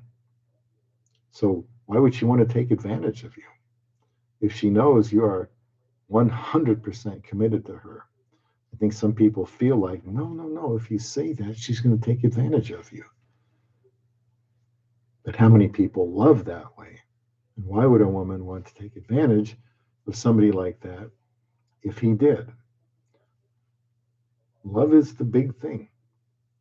And it's okay to go into a marriage, not necessarily having great feelings. What about people in arranged marriages? They still have to love each other. They'll learn how. Hopefully they have some idea from some counseling before they get married, but you just be prepared and you meet with people that will keep you accountable and you stay together and you're ready for anything. But don't get married until you're ready to find out that you married an imperfect person who's going to frustrate you a lot over the years. You not always want to follow your lead either, just deleting some stuff. But it's a serious thing, and as for a husband, it's his job to lead the way, to find out what love is, and when they're married, start showing her that commitment, that great, unending commitment to her, where she comes first. Her needs come before his own. He's a servant leader. Being a husband biblically is being a servant leader. In fact, I was just reading a post of somebody in their business. They were saying this is the best type of leader in the business world is somebody who is a servant leader. For this reason, I bend my knees before the Father, for whom every family in heaven and on earth derives its name, so that Christ may dwell in your hearts through faith, and that you, being rooted and grounded in love, being able to comprehend with all the saints what is the width, and length. That is the verse I was talking about. It's something to meditate on. in height and depth, and to know the love of Christ, which surpasses knowledge, that you may be filled with all the fullness of God. You know, it's a love is a tough calling, and again, I'm not trying to scare anybody off because I'm just saying, don't let there be any limits to what you would endure. Be patient, be forgiving, don't be selfish. And this type of person is likely to have a lasting marriage because who would want to not be married to someone like that? Yeah, the breath verse I was thinking of, God's love is just, well, we can't, we just can't, we can kind of read about it and hear about it, but I'm not sure we're going to know for sure until we get to heaven and we see, the lost cast into hell, which was the Bible says he will, you know, separate the wheat from the chaff. The believers will be ushered into eternal life, new Jerusalem, new heaven and new earth, wherein righteousness dwells. And then the penalty for those that don't follow Jesus is eternal damnation. God made hell for that reason. God is in charge in this world. You wouldn't know it. You wouldn't know it here in America. But God is in charge. Everything is going according to his plan that allows the will of man, which leads to a lot of problems. But bottom line is, it's going to end up just fine for the believer. And so that's something they can find comfort in this wacky world that we live in today. Yeah. Is that James 2:10? Whoever keeps the whole law yet stumbles in one point has become guilty of all. So marriage to a Filipina, marriage to anybody, it's a big deal. Hasn't hurt me none. I just take my role seriously. You know, when I marry her, and I encourage people to do the same and learn about being a good husband, learn from my channel, try to be helpful, find a counselor you trust that's versed in the Bible that can help you see what commitment and love is, that will hold you accountable when you're you're struggling and you need to hear some good advice. Find somebody you can go to so you can stay together with your wife. Mercy. Got to be merciful. Got to forgive. I know sometimes people say, well, I don't have to forgive everything. Who says? I think we do have to forgive. 70 times 7 means we forgive always in marriage. It doesn't mean you don't lay down some ground rules or work on what is wrong to try to improve it, but you do what you need to do to stay together. You expect imperfection in yourself, in her. You pray for God to work on both of you, have a good marriage. I think with God out of the question, that makes it really, really tough. So I appreciate going over these Bible verses with you, Stephen. I was made very aware of them a long time before I got married, which is why I felt I could get married so quickly, because I felt like I knew what I had to do once we were married. The fact I didn't have a lot of experience in those 30 years in the wilderness, I was learning. I was certainly observing and learning and talking so that I felt like I could get in the game and start making plays because I was paying attention while I was on the sidelines. So that's what I was doing. So, Stephen, is there anything else you'd like to talk about tonight? I appreciate your comment. Uh, Go Bobo here earlier. Appreciate your interaction here on this live stream. And I had no idea how it would go. I never do, or how long it will go. We just see what happens. And I talked about some things today involving your family and marrying someone of the same age versus age gap relationship, importance of having your family on board, how to prepare your Filipina. When she comes here, encourage her to talk to your family while she's in the Philippines. And you can have some questions, more questions about her after you're married, but it's okay. Here's the thing. You go into marriage knowing there's always going to be surprises.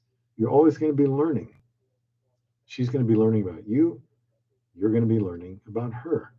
That's why I don't think it's a good idea to go into a marriage with these set of requirements or stipulations or must-haves. Some must-haves is probably legitimate, just don't have too many of them. Otherwise, it'll be really hard to find a wife. What you do know is you're going to marry a sinful woman. And you also know that she is going to marry a sinful man. And there are going to be sparks flying sometimes. But show grace, be forgiving, don't be selfish. Yes, you can have your own life. I mean, your own interests. That's good. But don't be selfish. Don't live like you're still single when you're married. You're married.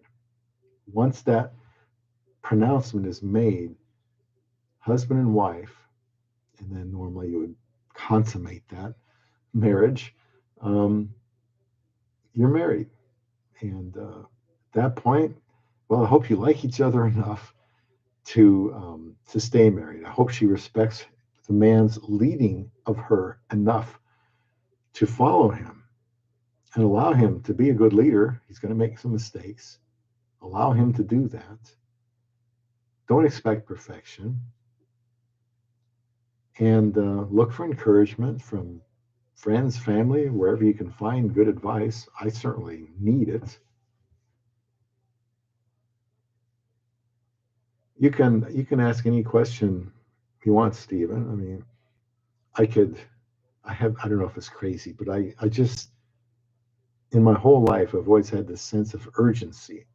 And sometimes I don't know if it's real, but I could die any day. On my phone, I get messages all the time. Some celebrity just died. This athlete just died. They're 20 years old, 18 years old, 30 years old, 50 years old.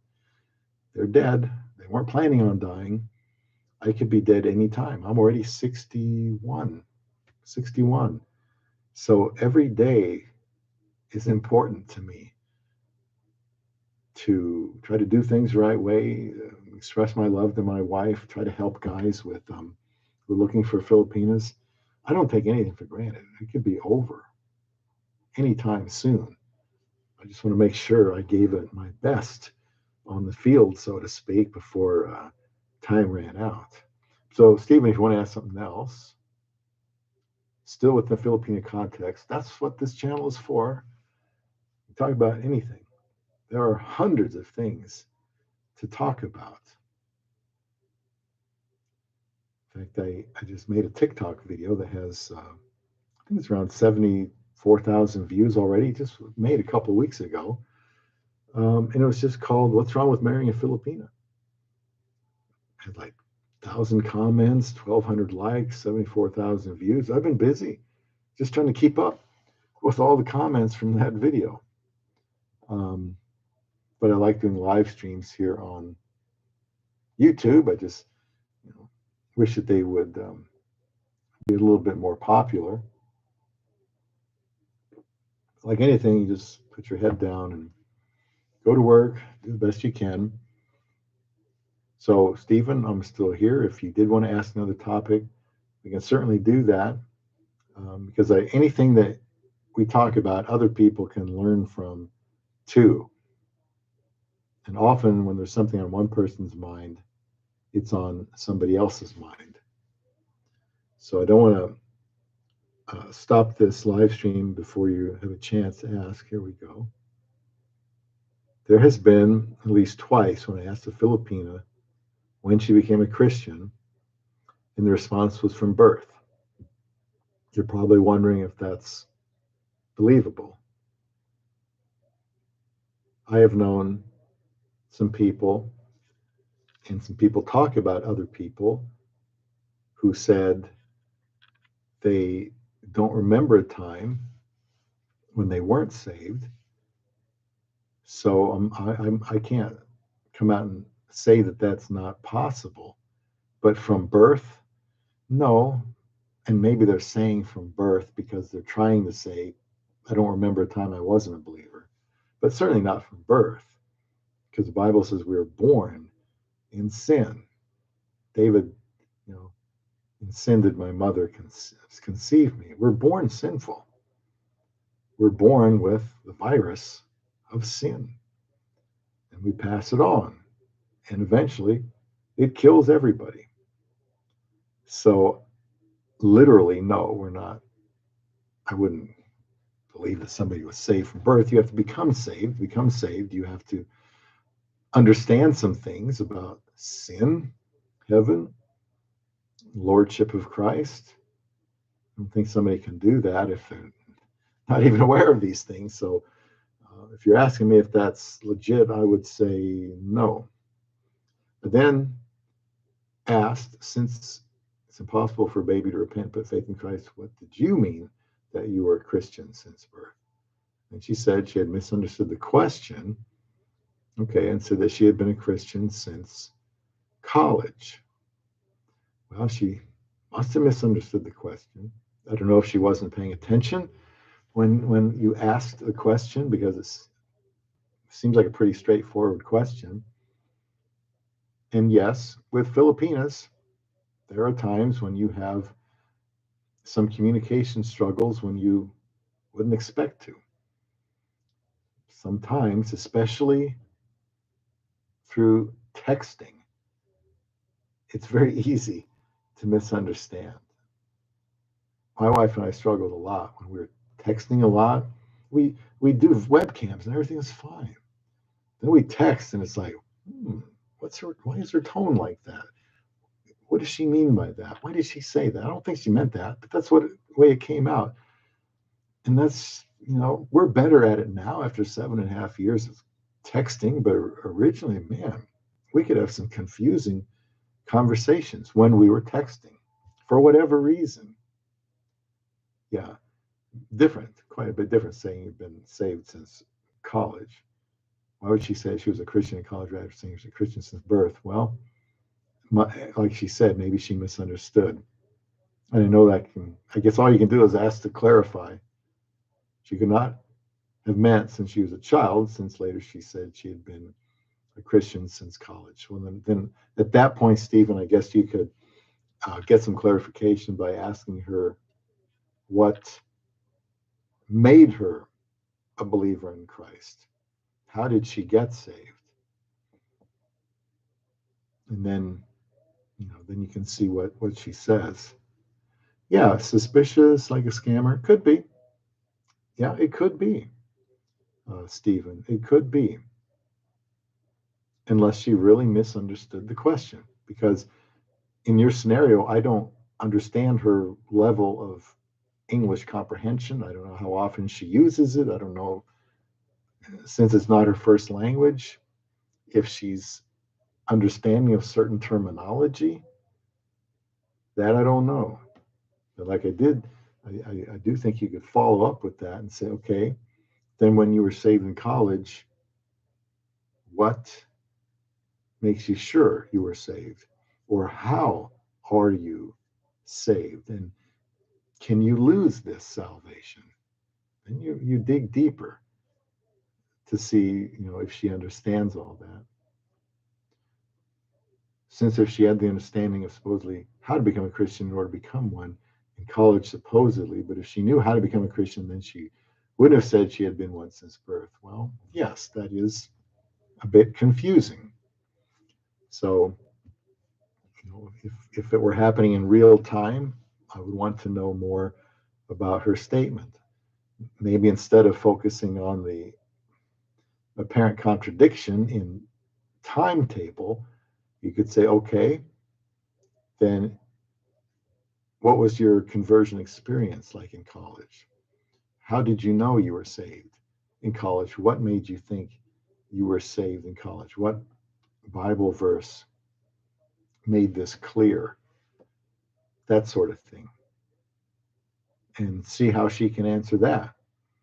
Now, if she's really stumbling through that, then yes, she could be trying to scam you, or she just might not be telling you the truth, but because she's uncomfortable, maybe she's not sure what a believer is. Maybe she's not.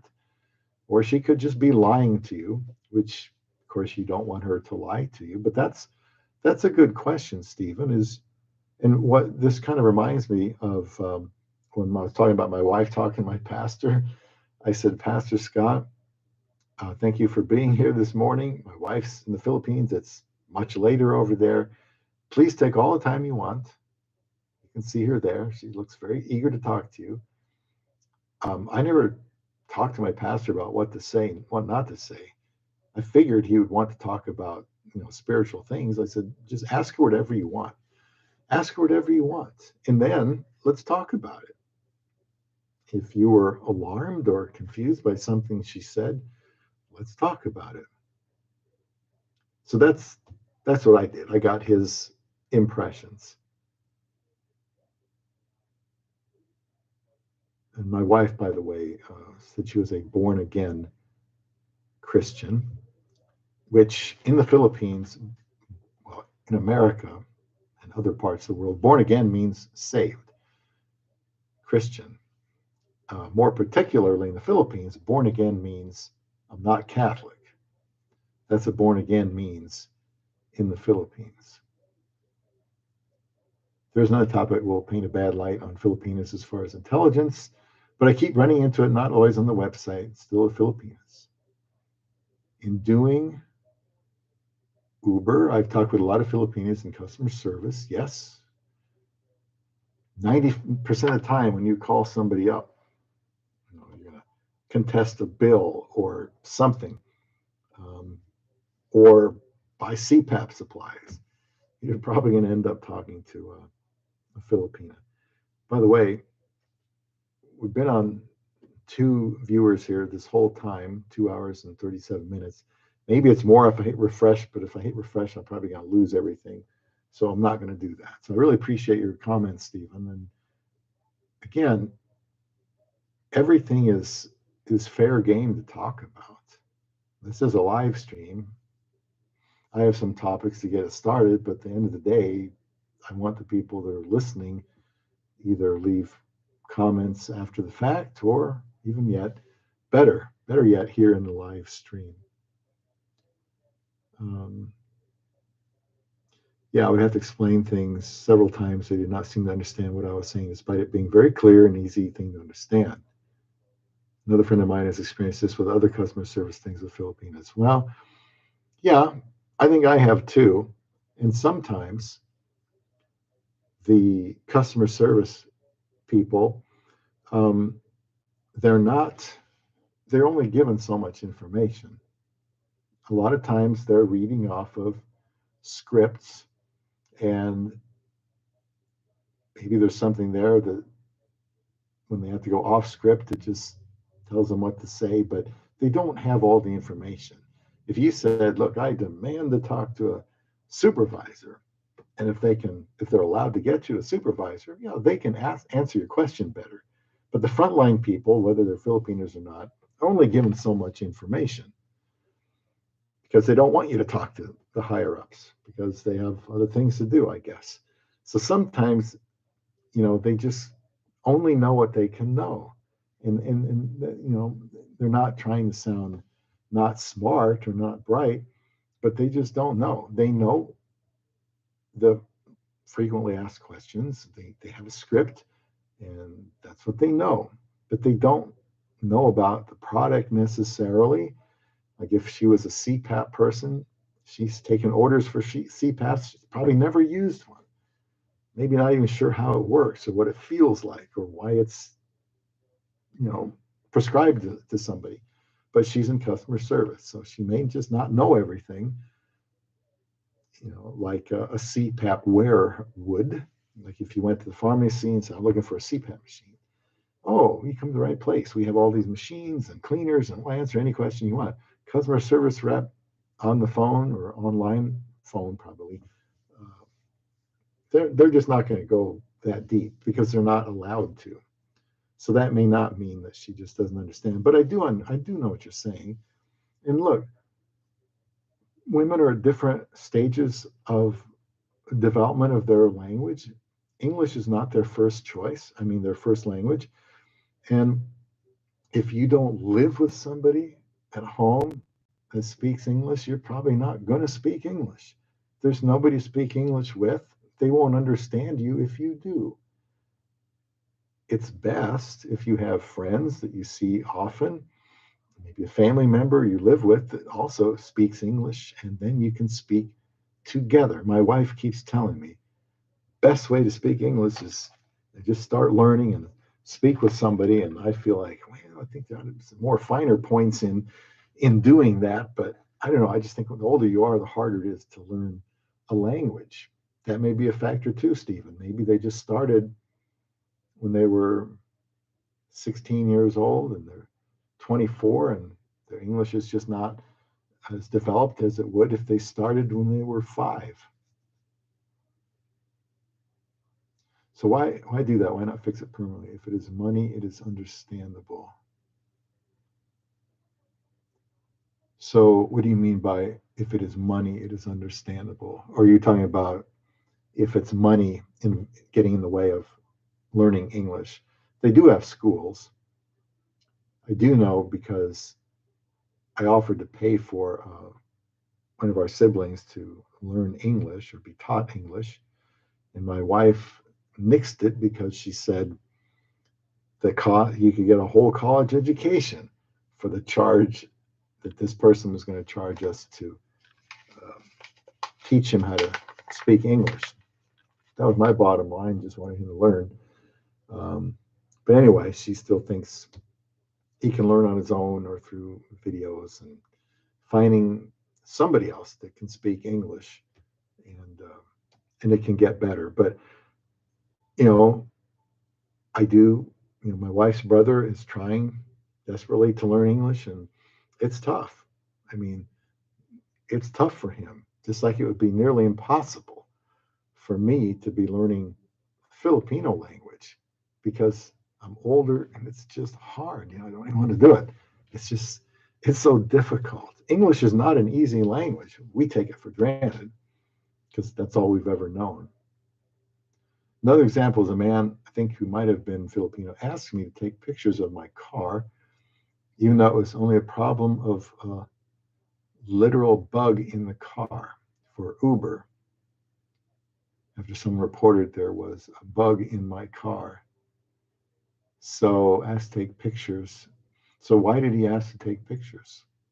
Was he complaining? I suppose he was offended that there was an insect or something in the car. I'm guessing that's what it's all about. Maybe he just didn't want to have to pay for it. I don't know. I don't know many Uber stories and how that goes. But the point was, it was a Filipino, and it makes you think if there's something missing in the translation of the language. I've heard of, I've talked with Filipinas, like I did talk with 4 or 5 women before I met my wife, even though it was so early. I understood them. Some speak very well because they've been speaking English longer.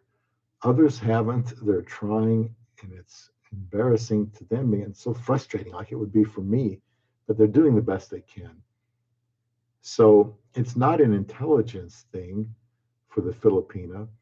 It's it's an experience thing. I would sound foolish trying to speak Tagalog or Visayan. I think you found someone that had better English, probably her understanding would be better. But you know what? Eventually, you have to ask yourself, Stephen, how important. No, you would ask yourself, what level of of communication with English as a minimum am I comfortable with? You have to kind of work through that. My wife spoke, I thought, really good English, and it's gotten a lot better since she's been in college here, and she's been here for 7 years. Stephen says, for example, if the sink breaks, they may fix it with duct tape instead of something permanent. A lot of times, Stephen, my guess is that's just because of cost. In the Philippines, because they may not have the money for it, they're going to look for ways to um, make do or to improvise to get through in a short term. Now, my wife and I have disagreed when she's here. I'm more of the kind of, I'll just throw it out, we'll get another one. Oh boy, my wife, she likes to fix things if she can, even if it's a TV. She wants to see what she can do. And she's a very bright woman, but she's used to fixing things. My wife is amazing, Stephen, at finding things that I would just, this is useless. And she would find some way to use it. And after a while, it's just perfectly natural. So it may not be laziness. It may be that they just want to try to fix it some other way, and maybe they don't have the money for it. But they're going to have to make do, and they're very good at that. And it's trying to see things from their perspective. That may be all it is. Phil's to Phoenix. John, hi. Thank you for joining this live stream tonight. Good to hear from you. How is life in Arizona? We're going to have some cold and some rain coming up here, but it's winter, and we've been talking here about several topics, but whatever's on Steve's heart here tonight, we want to talk about. And John says most Filipinos start learning English in grade school and classes, or in English throughout middle school on. That helps. Now, my wife, I want to say high school, which would be kind of late, but the brain is still able to absorb things, and she learns really fast. I'm very grateful for that I have such a bright wife. But John's been married to a Filipina. Stephen, if you're still here, John's been married to a Filipina for about as long as I have. 7.5 years. John, probably 8, right? 7 or 8 years for you. So yeah, you're familiar, John, with different degrees of English proficiency and being able to understand it. I think it's just on the safe side, you just say, look, she didn't grow up with it.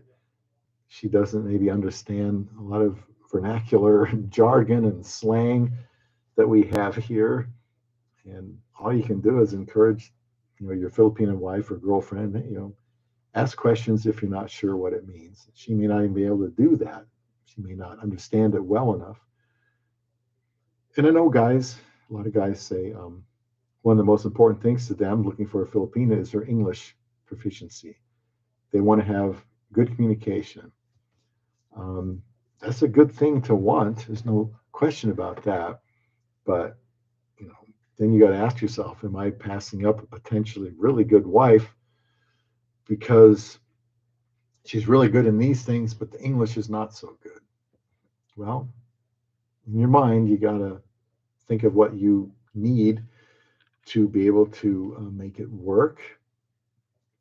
Obviously, there are some people that have married women, I've seen this online, who they didn't know the language.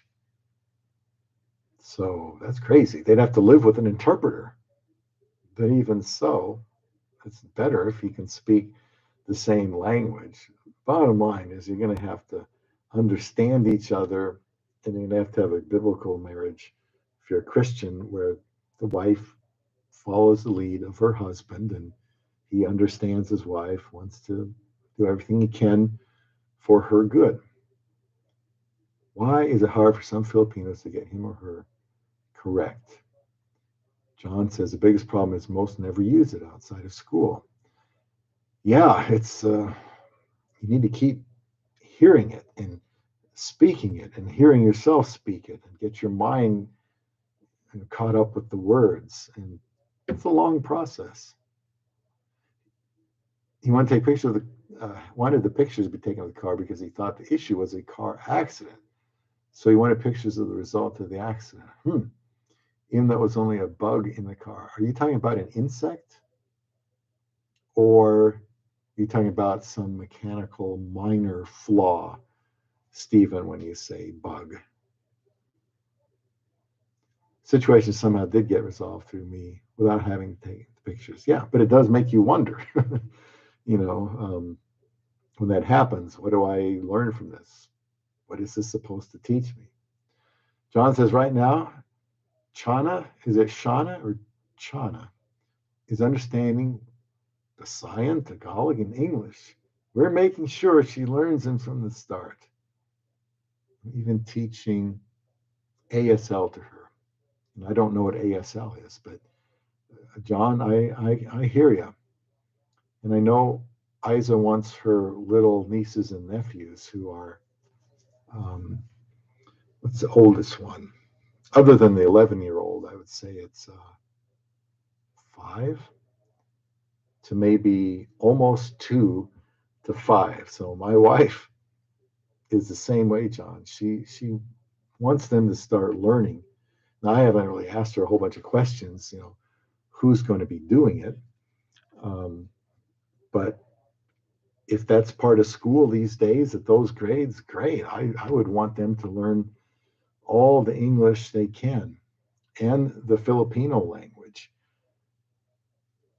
The time to do that is when that mind is young and supple and like a sponge, because when you get older, it's not like that. It's like a big stone and harder to learn. So I'm glad to hear that, John. I'm very impressed too. You guys are being good parents to make sure that she learns the things that you think are going to be most beneficial for that child. Well done. And Stephen says that makes sense. Why would she not want to part with it if she did not grow up with much and have little to live off of? Like people who grew up in the Great Depression, holding on to many things. And speaking of holding on to many things, John, is your wife like mine, where she tends to hold on to things, not in a indefensible hoarding fashion, but we could maybe use this someday fashion, because Isa's like that. And I'm more like, gosh, it's taking up space, just get rid of it, Our storage room, it's not bad, but if I had my way, if I didn't use it at least annually, like Christmas decorations, I wouldn't have anything in there. Just get rid of it. And then if you have to sell the house someday, you have less stuff in it. But to a Filipino, what we think is that doesn't really serve a purpose, they're going to try to find one. They don't want to throw things out. If we have clothes, well, we've got brothers and other, siblings, well, mostly brothers who are older. Father, they can wear Isa's clothes. They can wear some of my clothes, believe it or not. And I'm bigger, but clothes shrink too, or you can make them shrink. But my wife wants to preserve everything we possibly can, and use it to benefit somebody back home. And I'm all for that. As long as it's not junk, I want her to be able to find another use for it or send it to the Philippines. That's something, if you marry Filipina, she's probably going to be very resourceful. Still here. Good, Stephen. I'm still awake. And the coffee is cold, and I'm still awake. I got to get up early tomorrow, go to a sleep doctor to try to get another machine, CPAP machine. So that's why I kind of wanted to do this, but I don't care how long we talk. Yeah, you ask her, Asa Ilong, and she will point to her nose, meaning, what does that mean? Nosebleed means I don't understand. Through the scriptures with Stephen, Filipinos don't have him, her in their language. What? John, what's not in the language? Oh, don't have him or her. Oh, okay, that's his name here. His second name through the scriptures was Stephen. Yeah, now that my wife's working, I feel it more necessary to keep reminding her and correcting her that a male is he and a female is she over here. Because she'll usually say, you know, she. Is it he that they don't have? I think so. Yeah. Everybody's a she. And my brother in law in the Philippines does the same thing. My wife did that. It's not her fault. That's just the way they grew up. They were taught that. It sounds bizarre to us, but if they keep saying she, they're not probably talking about a woman. They may be talking about a man, but she refers to him as she. And so, especially if you're going to be working, well, you can sound silly if you keep getting those two mixed up. So there are times like when she hits the workforce that she probably needs to have that ironed out. John says I'm much more of a hoarder than she is, but I like to replace worn, broken items with much faster than she will. Yeah, that's like me. Rice cooker, well, it's a little different. Get a new one. Or now this furnace and cooler and sprinkler system, we want to hold on as long as we can because it's expensive. Other things, I'd rather say, just get another one, hon. But over time, you just figure out how to deal with those things. Let's see here. Through the scriptures with Stephen, I get not heavy. Excuse me. I get not having heavy PDA, public display of affection, but it bothers me the culture would not be in favor of a hug in public or kiss on the lips.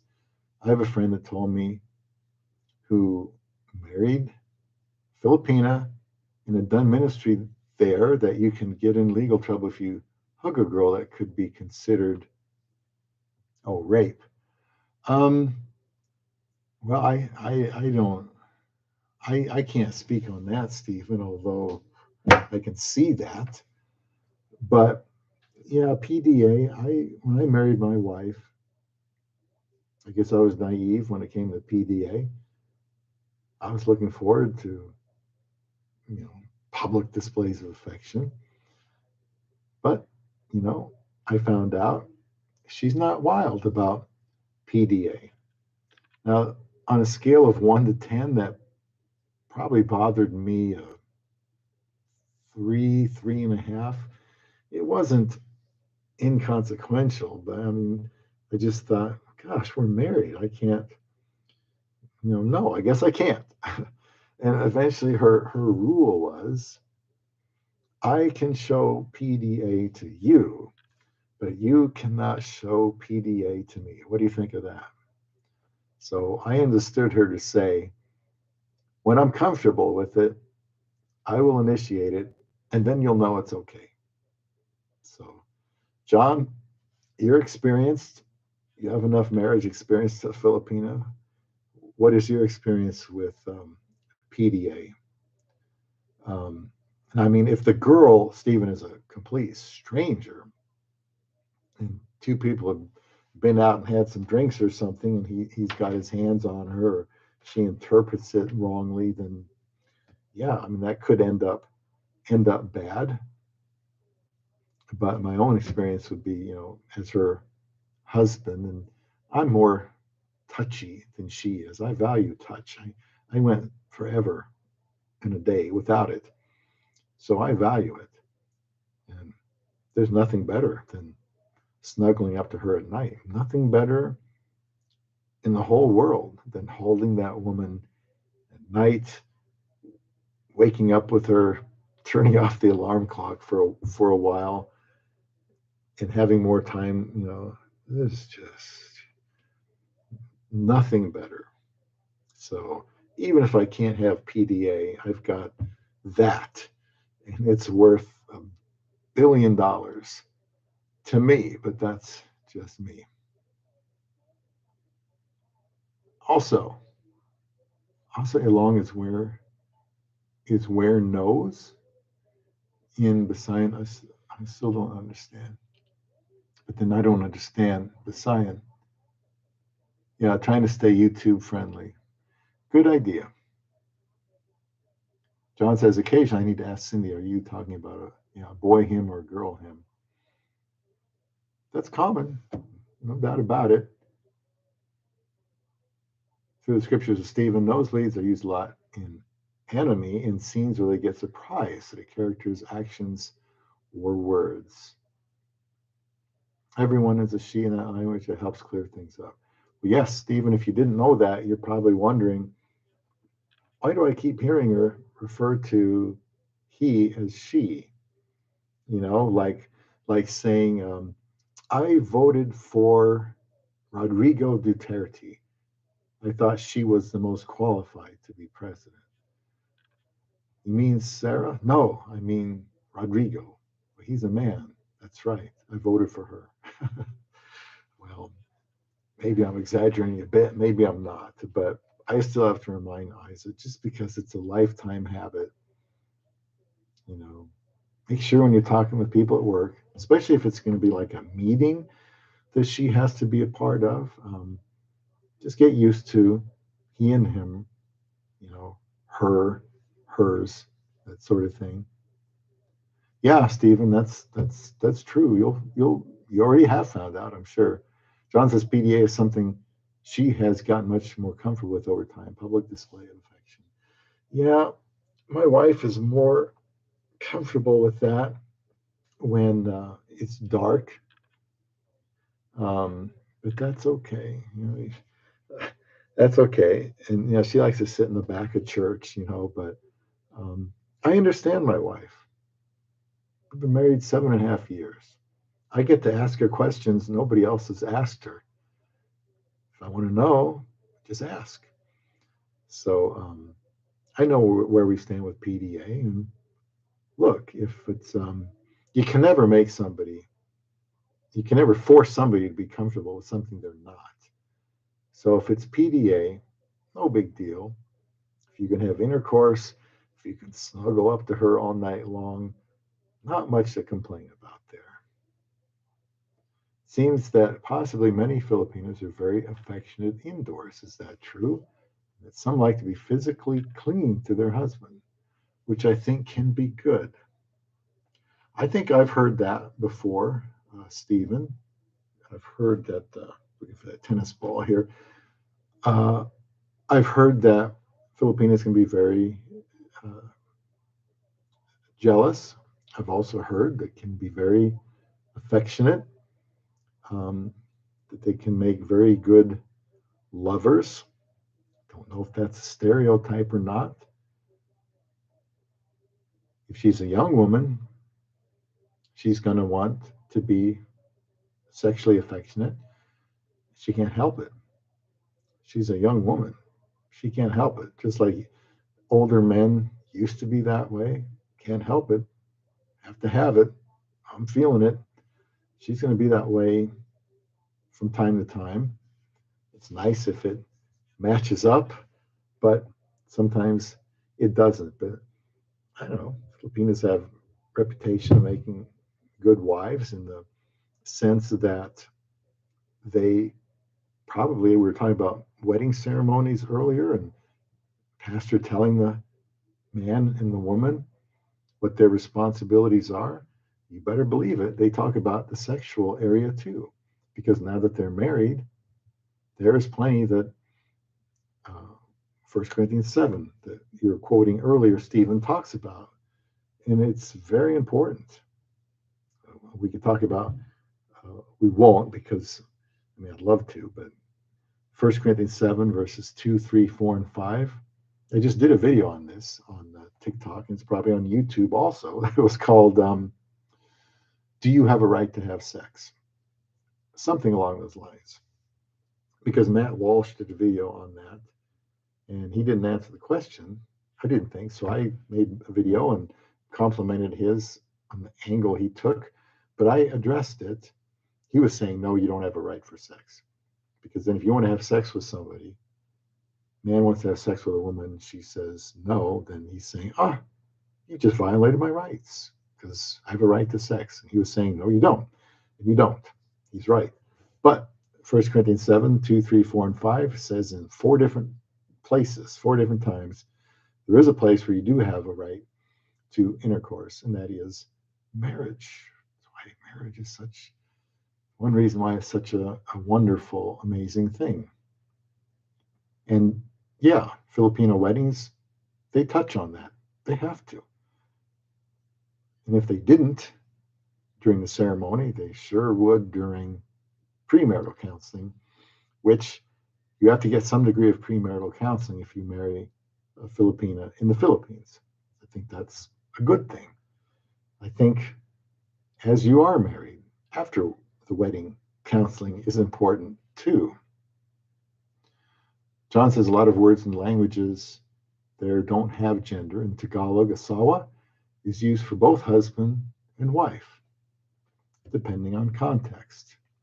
It's one of the first words, John, that I learned was asawa, in addition to the ever popular guapo and guapa. That means good looking male, guapo, good looking female, guapa. Or pogi, that's good too, I think. Man who is good looking. So asawa is like spouse, exactly, in English. Phoenix John says it can often be a form of jealousy. One time Cindy came up to me and gave a big hug and deep kiss in public at a town festival. I was a bit pleasantly shocked. Yeah, I would love that. I'm not bashful in some things.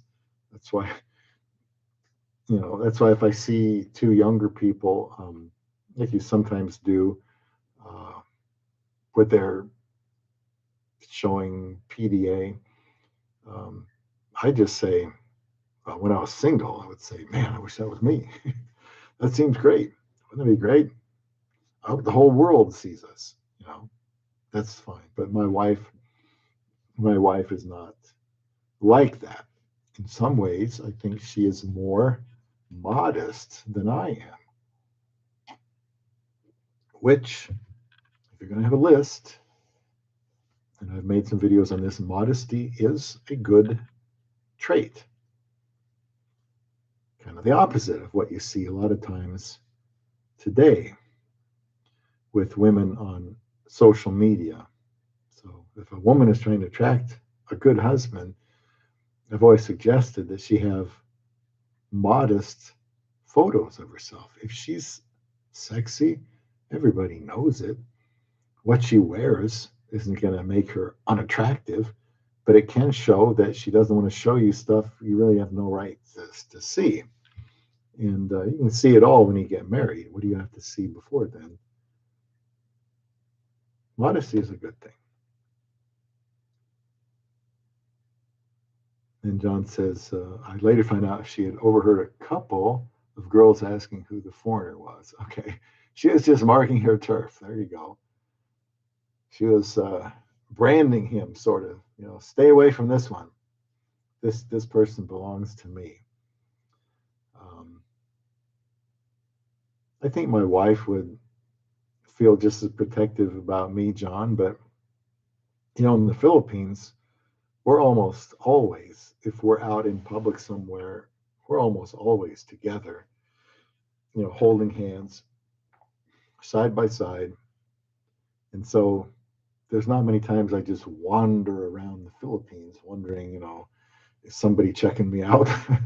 I don't know, but my wife is there, then you're holding hands. Pretty much, I think they get the idea. She's got him and he's got her. And if you've got a wedding ring, even if it's on the so-called wrong hand, they will know that you most definitely belong to each other. Stephen says, stop depriving one another. I call it great chapter because, of course, I'm wild about marriage, but all of the Bible is excellent and true and trustworthy. Stop depriving one another except by agreement for a time so that you may devote yourselves to prayer. Deprivation there means no intercourse. So if there is such an occasion that you need to temporarily cease sexual intercourse in marriage, there's two things to know about that. One is it has to be by agreement. I know this is hard to believe, but I'm just telling you, it's what it's saying, and it's true. It has to be by mutual agreement, and for a time, the implication there is a short time. You can't say, well, I'm going to be praying about this. It's really important, and I'm not going to have sex with you because I'm going to be praying about this. It's got to be by mutual agreement, okay? Because you got to meet the needs of your spouse. That's very important. And it's also got to be short. Why? Because the Bible says there, lest Satan tempt you for your lack of continency, which means lack of normal sexual restraint and control. So it's only for prayer. Let's say somebody parents have been in a car accident or something. She's thank you for the thumbs up, by the way.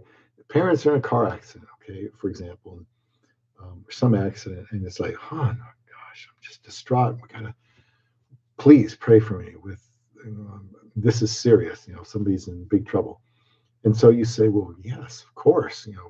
Yeah, we'll get back to us. Let's pray for this. But it cannot be something like an excuse, like, oh, I've got a headache. Oh, I want to pray about something. No, then it's taking advantage of something. That's not what this verse is saying. And so another thing, briefly, Stephen, when it says stop depriving one another, implies that people were depriving one another. So, like I said earlier, we don't know the questions that are being answered, but we do know it involves depriving, where two people are to be coming together. And then it may have been at the time people say, well, the reason somebody is depriving is because maybe they grew up believing that everything sexual or was evil or wrong or sinful. And so I'm going to be more spiritual and I'm going to go without sex. I'm going to be like a monk for a short time. And that's a terrible, terrible thing to do to your spouse. This is why I'm so adamant, as I am about the topic we talked about way earlier tonight, is that the young woman get satisfaction. He owes it to her. It's her right. So you don't want to, make sure you can meet that need. You have it too, I hope. If you have it, you need to make sure she has, passion or heat. She has it. You need to make sure that you do too. In this, Paul was saying, this I say by way of concession, not a command, because, well, again, Paul is speaking under the inspiration of the Holy Spirit. The Bible is very clear. The wife, you left out this part, but this is in there too. The wife does not have power over her own body, but the husband does not have power over his own body, but the wife. I mean, sex is for the other person, which is another, I don't know, big thing to say and a big thing to hear, but sex is for the other person. When people are fornicating, they're going out and having sex with different women outside of marriage, that's selfish. They have one person in mind to please, and that's them. And God says, don't please yourself. Get married, focus on the other person. And then it tells the other person, focus on your husband. Husband, focus on your wife. Isn't that a wonderful thing? I think it's fantastic. It's radical. And it's just happens to be true. John says that's more in reference to marital intercourse than PDA type affection. Brandon, 1989. Brandon, good to see you here at what is 10:17 my time. Um, I don't mind talking for 3 hours and 15 minutes, which we just hit, because I like helping. I spend a lot of time some days, depending on how good the video does on TikTok, especially. That's where I get most of my views and comments on TikTok, answering comments and private messages. I don't know how you can do that on YouTube. I don't think you can, but I get a lot of private messages. And so another good way for me to interact is on these live streams. Maybe they'll become more popular, maybe not. But Brandon, good to see you here today. Better late than never. At least I gave some warning about an hour, hour and a half that I was going to do a live stream tonight. I'm never really sure until I decide to wake up that day and do one. Phil's Phoenix, I agree. I was only posing it since Bob made a reference to it. I wasn't trying to say it was supports PDA. Yeah, Bob talks about a lot of things that um, I think people should hear. You know, I don't try to be controversial, but sometimes when you're trying to help people and give good advice, you have to talk about uncomfortable things. And but this is, counselors should do this. We were talking about what love is earlier, hours ago. Counselors, for people before they get married, they know that young couples probably going to let it go in this ear and out the other when they talk to them about love and commitment. But they have to. They have to counsel them, and then, those younger people. Yes, young people still get married today, which is good, but not as fast as they should or as often as they should. They have to take the Word of God seriously because it works. And God knows all about human nature because He created the first man and He created the first woman. And He's already given us the blueprint for what works. And it's not easy, but it does work. Brandon, we can talk about anything you want tonight here. I was talking about family interactions with a Filipino when a man brings her over, or maybe he hasn't brought her over, but the family just doesn't like the idea that he's with a Filipino. What do you do? So I spent a lot of time talking about how I view that situation, talking about benefits of marrying a Filipino the same age, which some people look for and want.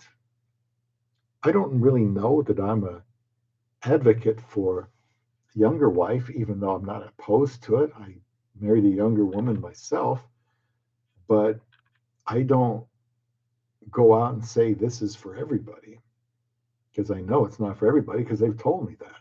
And I can see in certain situations it's not for everybody. I can see the merits of a man who is 55 marrying a woman who's 50. Maybe he wants somebody that's done with children. He wants somebody who is more mature. Um, Maybe has more of her own income, her own property. We talked about that. We can talk about anything, and we can't talk quite, all night long. But I do like talking about foreigners and Filipinas because, um, well, that's what I did, and it can work for other men. But there's some things you need to know. Brandon, another young man. I like talking to younger men.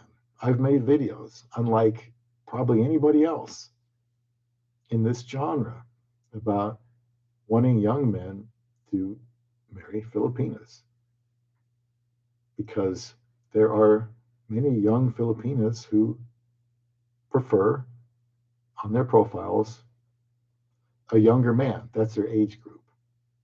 That's all they're open to.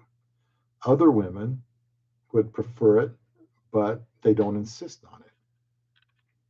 But if I can say another controversial thing for the four people that are watching at this moment, I think a younger Filipina would prefer a younger man. If she's looking for a Westerner, she would prefer a younger Westerner. I don't think that's any shocking statement, do you? Why wouldn't she prefer somebody her own age? That doesn't mean she can get it. She's responsible for who she decides to marry. But for those young men who think, and one younger guy, like 28 or 30, said, I went to these dating sites and all the women seem to want is older guys.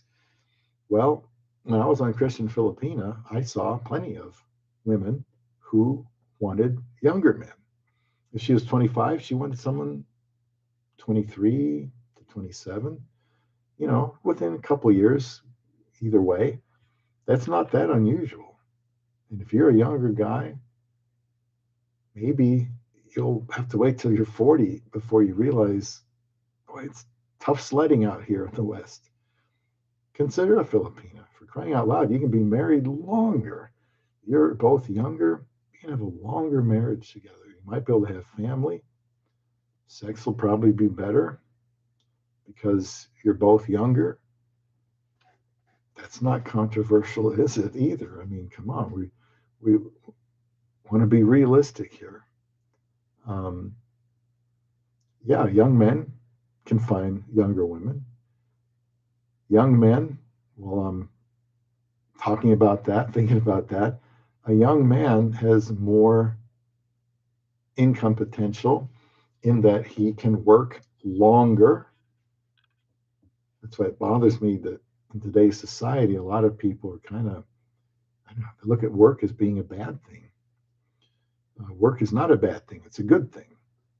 So if he's a younger man, he may not have now what an older man has, but some older men just have a pension or Social Security, and it still doesn't necessarily provide enough for them to do a lot of things a younger woman might want to do, like travel. And those trips to the Philippines can be expensive. But, if he's younger, he has more energy, he has more time to earn, he can work more hours, learn more skills that can be applied to his job. Looking back at it, there are times I kind of wish I had done things a little different, but I can learn and help others. Invest yourself in your job when you're young. Find out what you're good at and pour yourself into it. Become good at it. And Filipina will like that. Yeah, these older Westerners, he has a pension and they think he's a millionaire or something. Younger guys can make a lot and for a longer period of time. I think there are equalizers with young men and younger Filipinas. I definitely think younger Filipina would give a younger guy a shot, especially if he wants family. Any man that is looking for a Filipino that wants to have give her a baby moves to the front of the line. At least that's been my experience. Brandon, I'm almost 33. Good for you. So I'm hoping for someone around the same age. Wonderful. It's amazing to me how many people about 30, 32 have contacted me. They got my email through the description box or comments or direct messages. The youngest guy I've talked to was like 19 at the time. That was several years ago. To people in their 20s, mid 20s, upper 20s. I love it. When I was 25, I kind of felt like, what? I might be alone a long time. It seems like everybody already got married or they left the state or they left the church. I don't know where anybody is anymore. So, yeah, fair game to consider a younger Filipina. I think there's still plenty of Filipinas to go around. So, throw your hat in the ring if you're a younger guy interested in a Filipina. Don't feel like they only want the older guys. I think they would prefer a younger guy all things being even, all things being equal. I hope you guys can sleep tonight after hearing me say those words, but I don't think I'm saying anything terribly wrong when I say that. Just my observation. Why do so many Filipinos have a name that is not their own on Christian Filipina? I think, Stephen, like my wife, a lot of people are leery of, I don't know, just their information being used inappropriately, gossip and all of that. My wife changes. She used to always change her name. That's why I try to sometimes I call her by all of her Skype names or Viber names, just because I just list them all off because that's same person, a lot of names. Well, she just does that, or they mix up, change the order of their letters. It's common. My guess is, and maybe John, you could chime in here if you're still with us, why they um, have a name that is not their own on Christian Filipina, or why they change it a lot. I think on Christian Filipina, they just don't want other people to know who they really are. If their name is, Mary Smith or something more, less common, then they just feel like, they're shy. They don't want anybody to know this is my real name.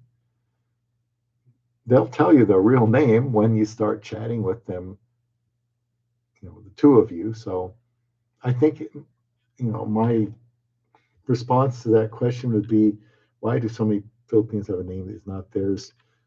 Just privacy. And my wife is very private. I'm a lot less private. And so that causes some friction sometimes.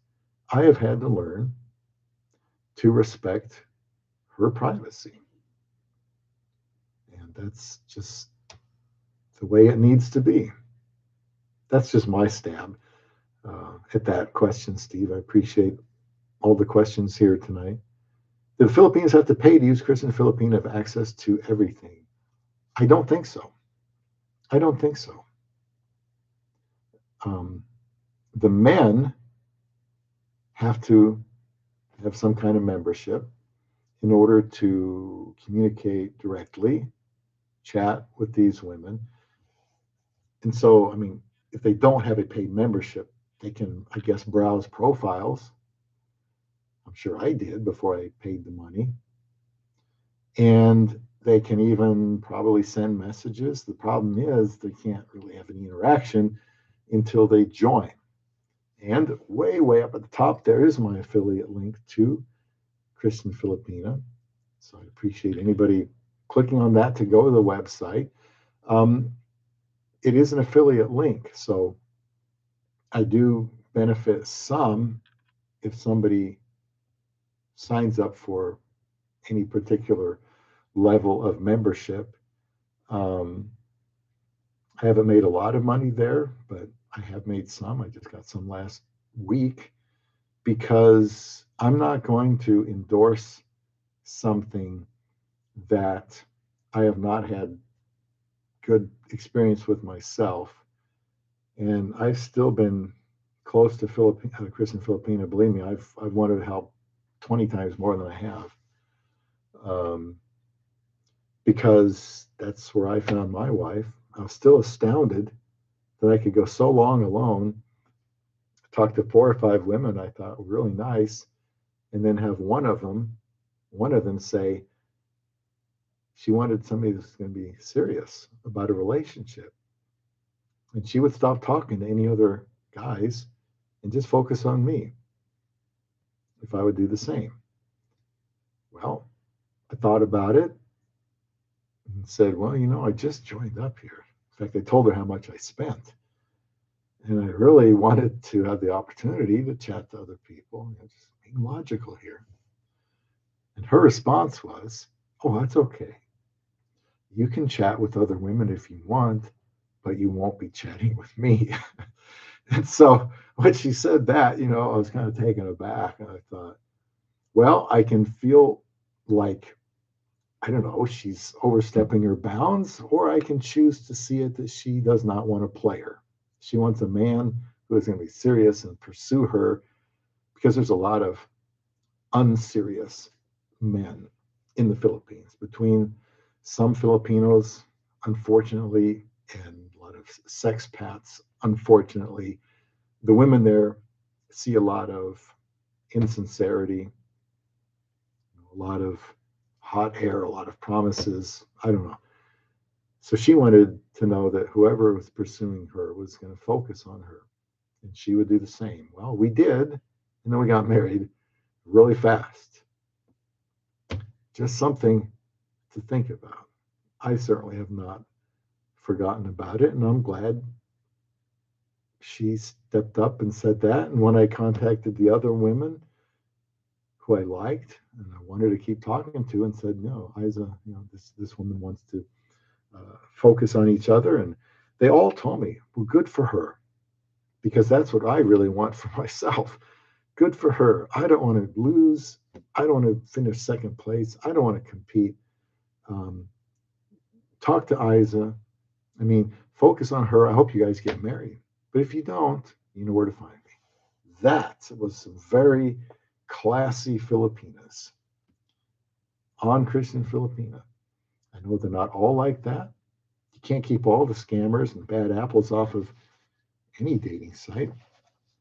And there's a lot of them on the Asian dating sites, Filipino dating sites. But it's up to you to use some discretion, and learn about the person, and look for somebody that's serious about marriage. Yeah, Steven says some hardly have anything in their profile. That always bothered me. And apparently the logic is, again, unless I'm just really shy, the logic to not having much in your profile would be, well, contact me and find out. Of course, from the man's point of view, he wants to know something before he decides to really get serious, because he doesn't want to get started with somebody and then have to leave them because this isn't going to work out. So I think as guys, we would like to have stuff in your profile. The Filipinas, tell us about what she likes and dislikes, what her worldview is. I mean, what she thinks about marriage, what she thinks about commitment, what she does with her time, her job, did she go to college, what fascinates her, stuff like that. But if they don't, they probably aren't going to get communicated with as often as women that do put something in there. My wife commented that, I wish I still had it, but I've tried to retrieve it, but I don't know what happened to it. My profile. She said she really liked it. She said I used a lot of words, but she liked it because I got my point across. I'm serious about marriage. I'm serious about commitment. If that turns somebody off, they're not going to spend time with me. They're not going to want to get to know me. They'd be wasting their time. But if someone was serious and they thought, well, this guy is sincere, maybe they give me a shot. So I just, came out and said, here I am. This is where I've been. This is where I'd like to go. This is what I like. This is what I believe about marriage. And I thought it went well, actually. And Brandon says, we're like your videos, your channels, one of my favorite YouTube channels. Thank you, Brandon. I appreciate that. I just can only be me. I want to help from my perspective. I'm pretty open to talking just about anything. Obviously, some things on live stream, or comments, you have to do more on a personal level or phone call level. I've done plenty of that too. Um, I like to help, and if somebody has a chance to say something, if they feel comfortable asking me, well, please do. I'll do my best to give you an honest answer. So I appreciate the kind words, Brandon. 1989. I think some like older guys, some like younger. It all depends on the person. It does. So you don't have to assume that they only like the older guys because that's what you've heard all the time. I know for a fact that's not always the case. Stephen, I don't see anything wrong with saying younger women wanting younger men. Well, there are those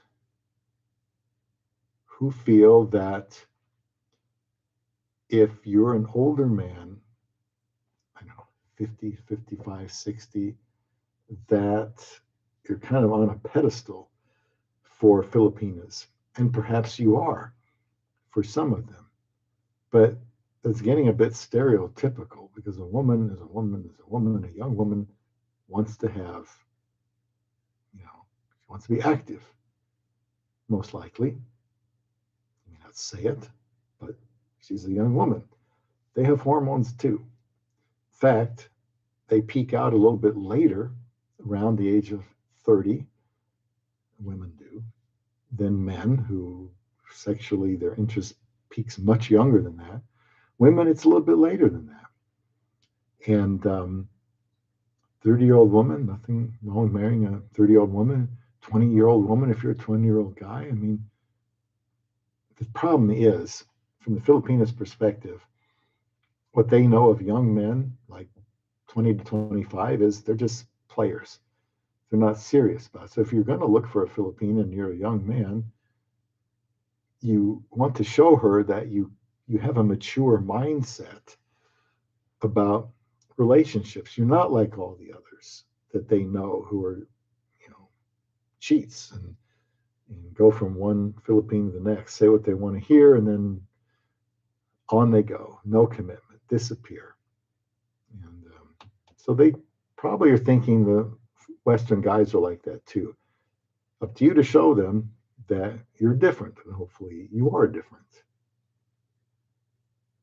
John says several Filipinos I know change Facebook accounts frequently. Yeah, I think that's common. I don't think it's anything to be concerned about.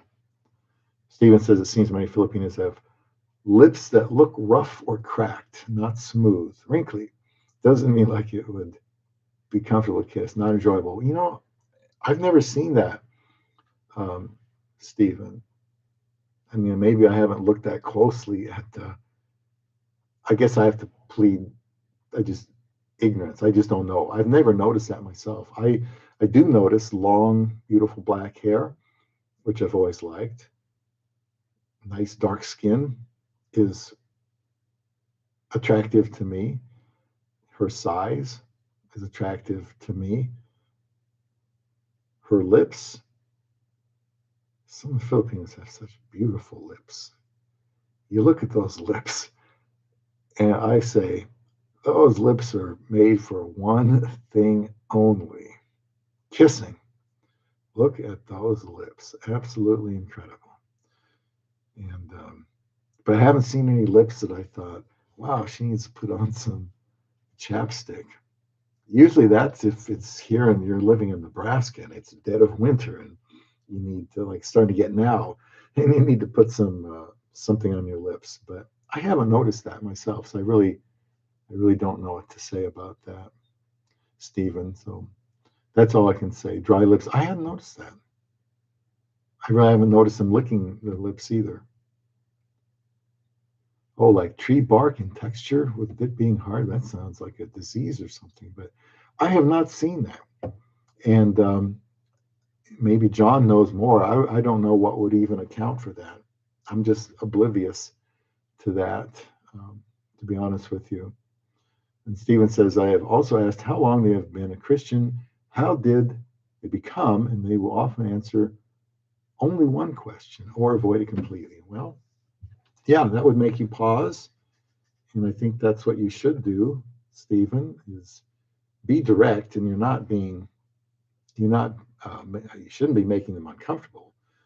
Because if they say they're a believer, then they should be able to answer how long they've been, when did they become, how did they become a believer, who are their influences, their favorite Bible verse or verses.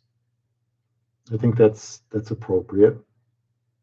I mean, even if they're a new believer and they will need their husband to guide them, they should still be able to answer the questions that you're asking, Stephen. So I would encourage you to keep asking those questions if and when you are serious about a Filipina, if that's who you're looking for. But yeah, guess if you feel like they're avoiding it, you'd have to ask, or repeat it politely, or just say, now, what about this other question again? Can you answer this one, please? And see what they say. So I appreciate all the questions tonight. And maybe I'd like to do more of these. It's just a matter of having people chime in, and maybe it's just going to take more time and doing them. But I wanted to help the channel. The channel's been growing. Signs of growth here on YouTube lately. Man, it took a long time to get to 1,000, and then it stalled. I mean, stalled. This has been a good month. Some videos have gotten more views. I don't think they're bots, because bots are usually watched for like 20 seconds or less. And so hopefully the algorithm is being more forgiving of something I've done or something I've said, and is giving me a little more breathing room to operate here on YouTube. But again, I am on Rumble. Why? In case YouTube goes down or they suspend my account or something, I'm on Rumble. What else? TikTok is going crazy. I just started a while ago, like 4,600 followers. I probably get about 20, 25 a day over there. But still, there's usefulness here on YouTube, like the lives, which stay up there. And comments are a lot easier to make comments here because you don't have the character limit. And I don't have to use my phone. Here on YouTube, I've got all my thumbnails. I can copy links. There's advantages. I just try to get the word out there in as many places as I can, like even Facebook and Twitter and MeWe and BitChute and Odyssey. Trying to do what I can to help anybody thinking about marrying a Filipina. And one thing that I think differentiates my channel is I am pro-marriage. To me, that's the goal. That's where the fulfillment is, and the satisfaction, and yes, the difficulty, the growth, I think, happens in marriage.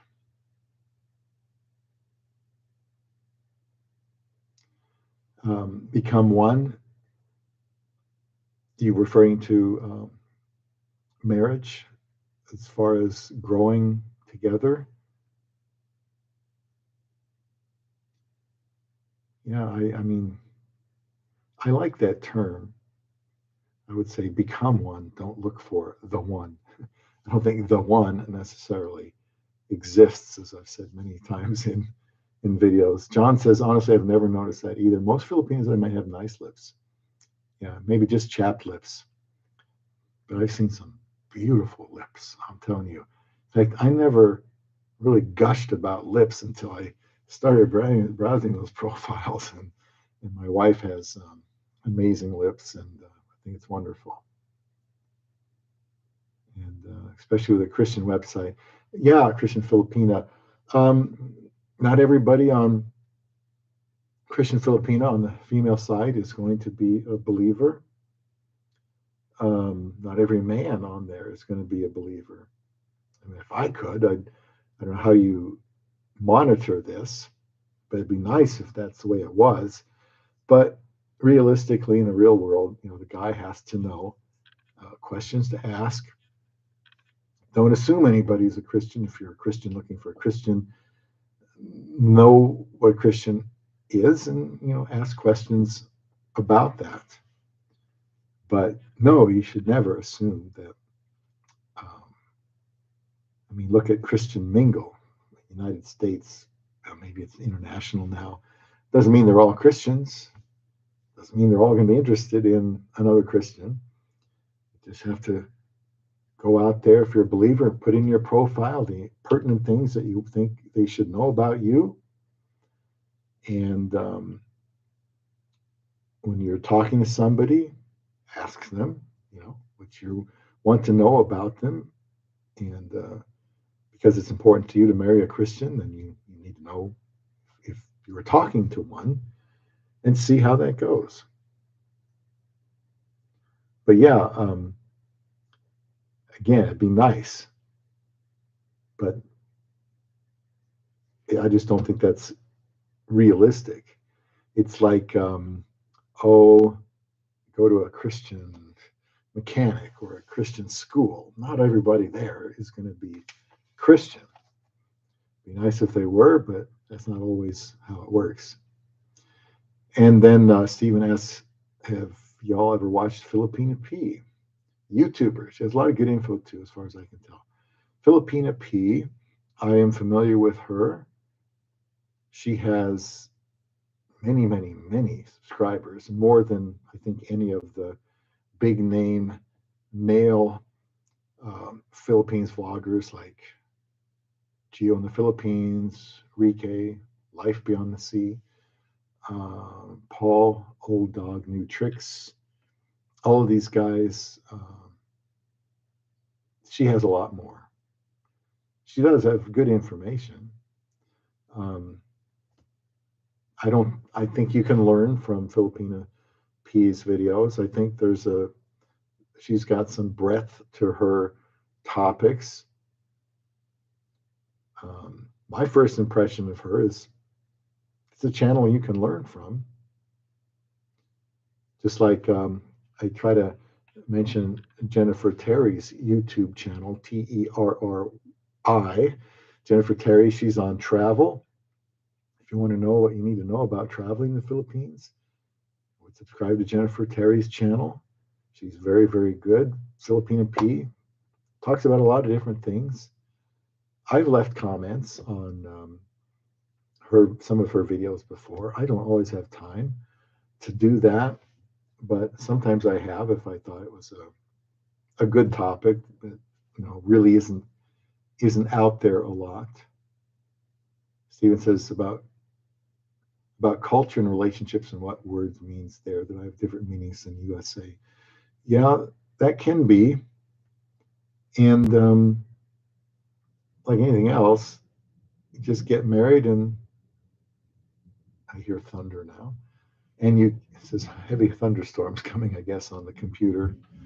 So yeah, language, there can be some confusion. Sometimes you're just not sure why.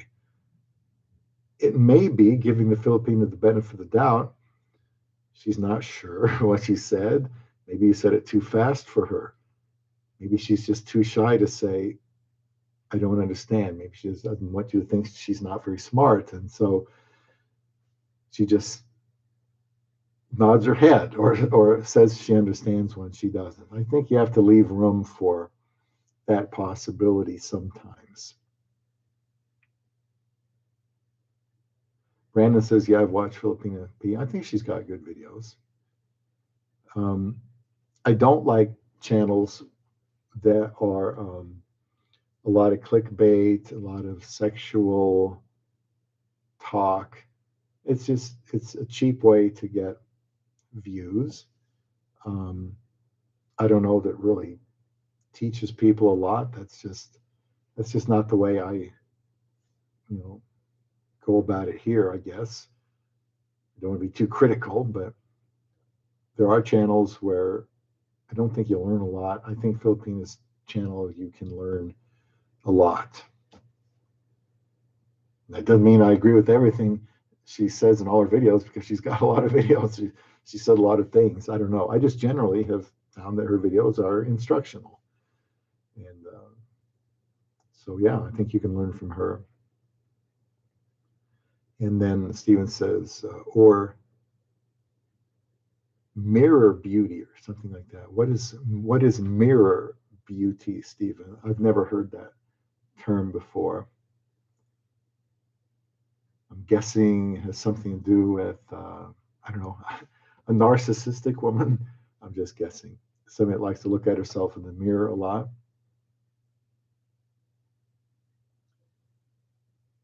A lot of Filipinos like to look at themselves in the phone a lot, which is, I don't know, kind of a turn off to me anyway. Like until now, meaning in the Philippines means currently. Currently. Yeah, those are little subtle differences that they grow up with that we don't, and it can cause confusion. To give an example, one thing that almost broke up my wife and I before I went to the Philippines to marry her. I told you that she didn't want me talking to other women, and I told her I wouldn't. And then we communicated a lot because it was just her and I, like 4 hours a day. And one day after work in the cafeteria, and I ended up pacing around the parking lot for a long time, trying to figure out why she was upset with me. And I had told her that, you know, I had spoken to other Filipinas, meaning I had in the past. I didn't say I was currently talking to Filipinas because then I would be breaking my promise to her. But whatever context was, I said, yeah, I had been, but I meant I was. So she stopped talking to me. I'm thinking, huh, I just did what she wanted me to do, and I'm not talking to other Filipinas anymore. I had. Why is she not answering me? Here I am about to go over there and marry her, and she's kind of giving me the silent treatment on text. So I couldn't figure it out, and I was getting irritated. So I just had to say, look, why are you so upset? I said I had been talking to Filipinas, you know? And then she took that to mean that I was presently talking to Filipinas. And of course she would be upset with me, especially if I was cavalier about it. You know, oh yeah, I've been talking to other Filipinas. Well, she should be furious at me for that because I told her I wouldn't do that. And I didn't mean that by what I said. But like I said, when we texted in those days, if we were ever going to have disagreements, it was when we were texting. In fact, both of us at one time came to a mutual agreement that we're going to stop texting if we can possibly help it, because we just ended up confused, arguing, disagreeing about something when we were texting. Something lost in the translation, but that never happened when we were on video chatting. So remember that. You might find similar situations. You can't see their expressions. A lot of times I thought she was upset with me. And then she'd laugh later. She'd, no, I wasn't upset with you. And say, gosh, I sure thought she was. I'm just more intense than she is. But yeah, we had plenty of times, first 5 years of our marriage, I just didn't read her very well and made assumptions when we were texting. Oh, it's how her name is pronounced. Let me catch up here.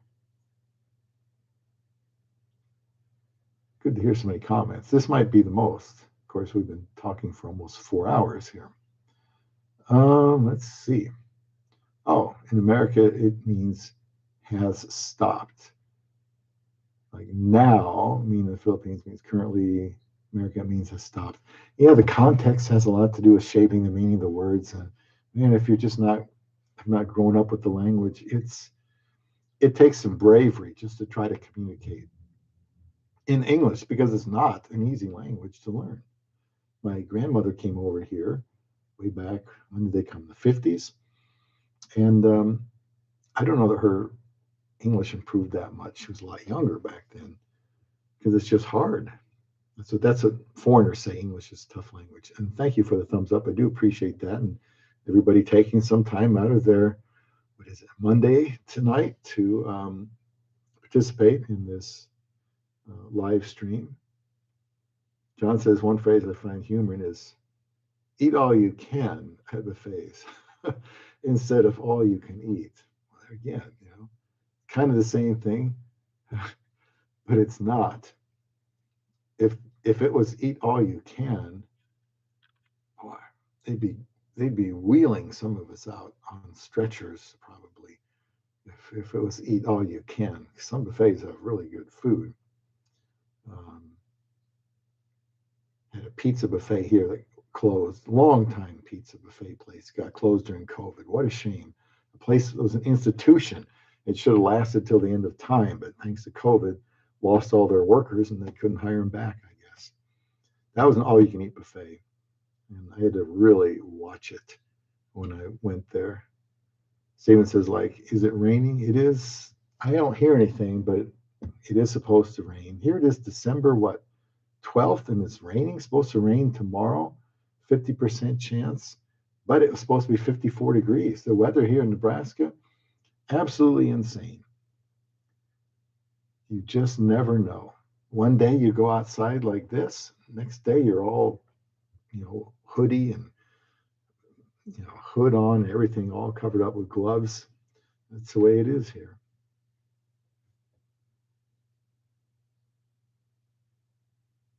And John says, I've even done a video about Filipinos may speak English, just not the same English we do. Yeah, they're trying. They're doing the best they can. I give them kudos for even trying, because I probably wouldn't. I wouldn't want to look foolish. I know people would laugh at me. I don't know how they string words together. And they talk so fast. But that's what they say about us. You guys, you Westerners talk so fast we can't pick up your language.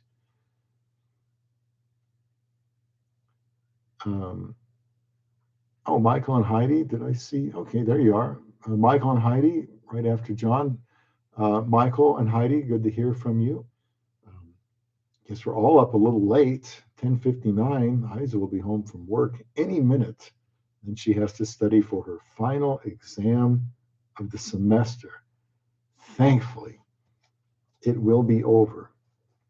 And if she passes, then her employer will pay for her schooling. And let's hope that by next December, she's done with a degree in micro. No, her degree is in, why can't I think of it?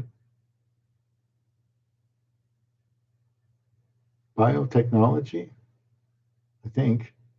And she's been doing molecular biology this semester as part of her degree. It's complicated. She's a bright woman, and I got to give her the space she needs to do this, because I respect her for doing this, and she thinks it can help her. We shall see. I think it's benefited her just trudging through all the homework. I think it's made her a better person and a better worker. But Michael, good to see you here tonight. I'm not going to be on much longer because I know my wife will be home soon, and I've got to hit the sack because I've got to get up early, and then she can join me later after she does her last exam. But good to see you here, Michael.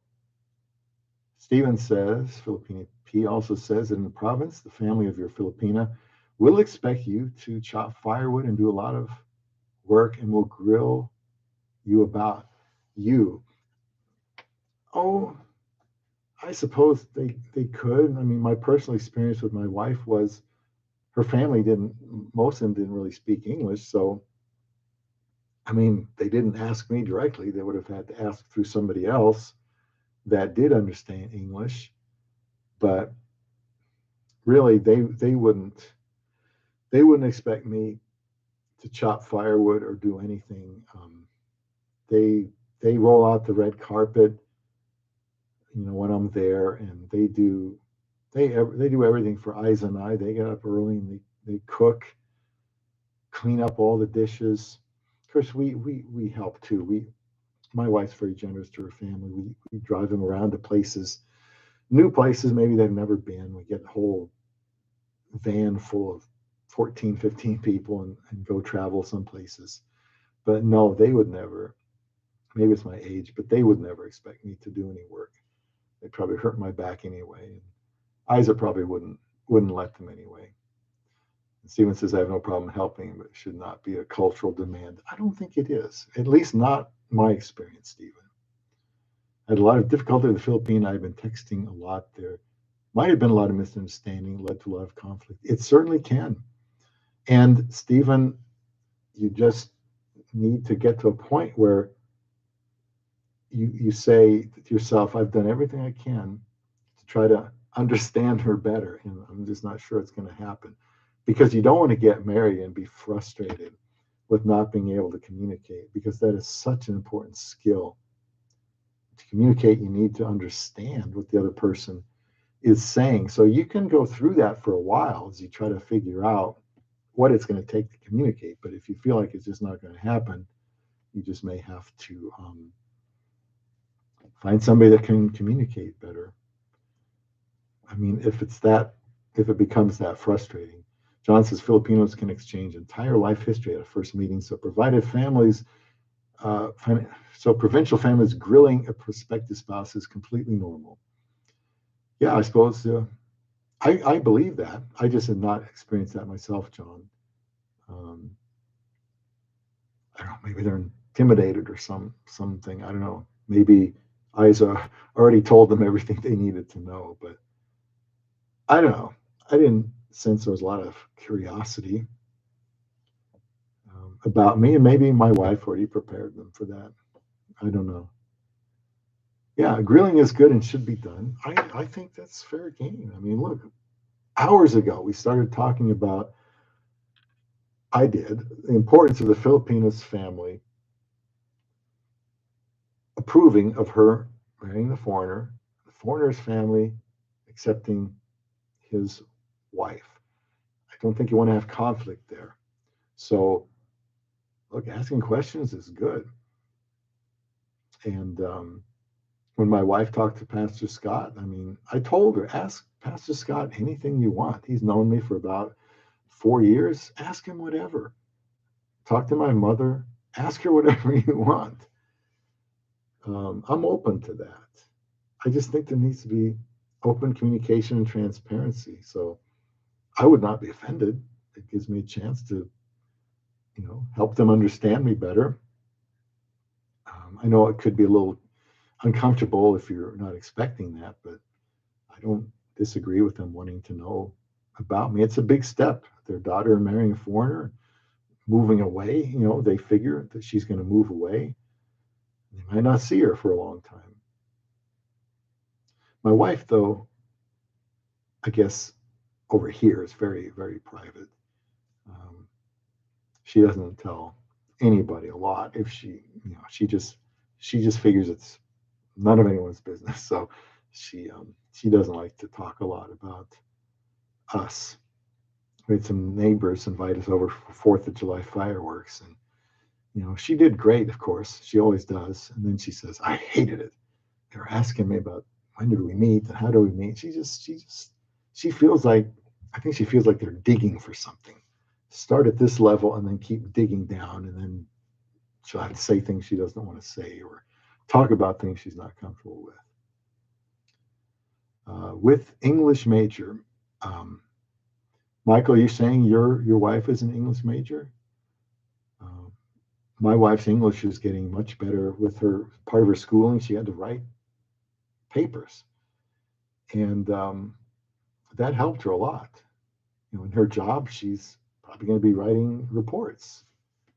Um, I know they want her as a supervisor. She wants to finish school first, but she's smart. She learns very fast.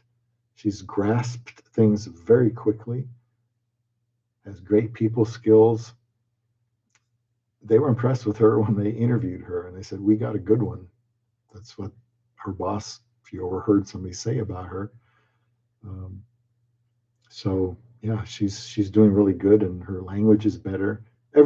Everybody's told her language is very good, and it's even better now than it was. So you guys, I would love to keep talking. If my wife was going to be late or something, I could, but I got to get up early and go to a doctor, early appointment. And I do appreciate the interaction here tonight. One last question here, Stephen. I was thinking of buying land and living in a cabin in a place that is near a town but is out in the middle of nowhere. Not a lot of people. Are you talking about where you live presently, Stephen? Um, Is that be some place you might live with your Filipino wife?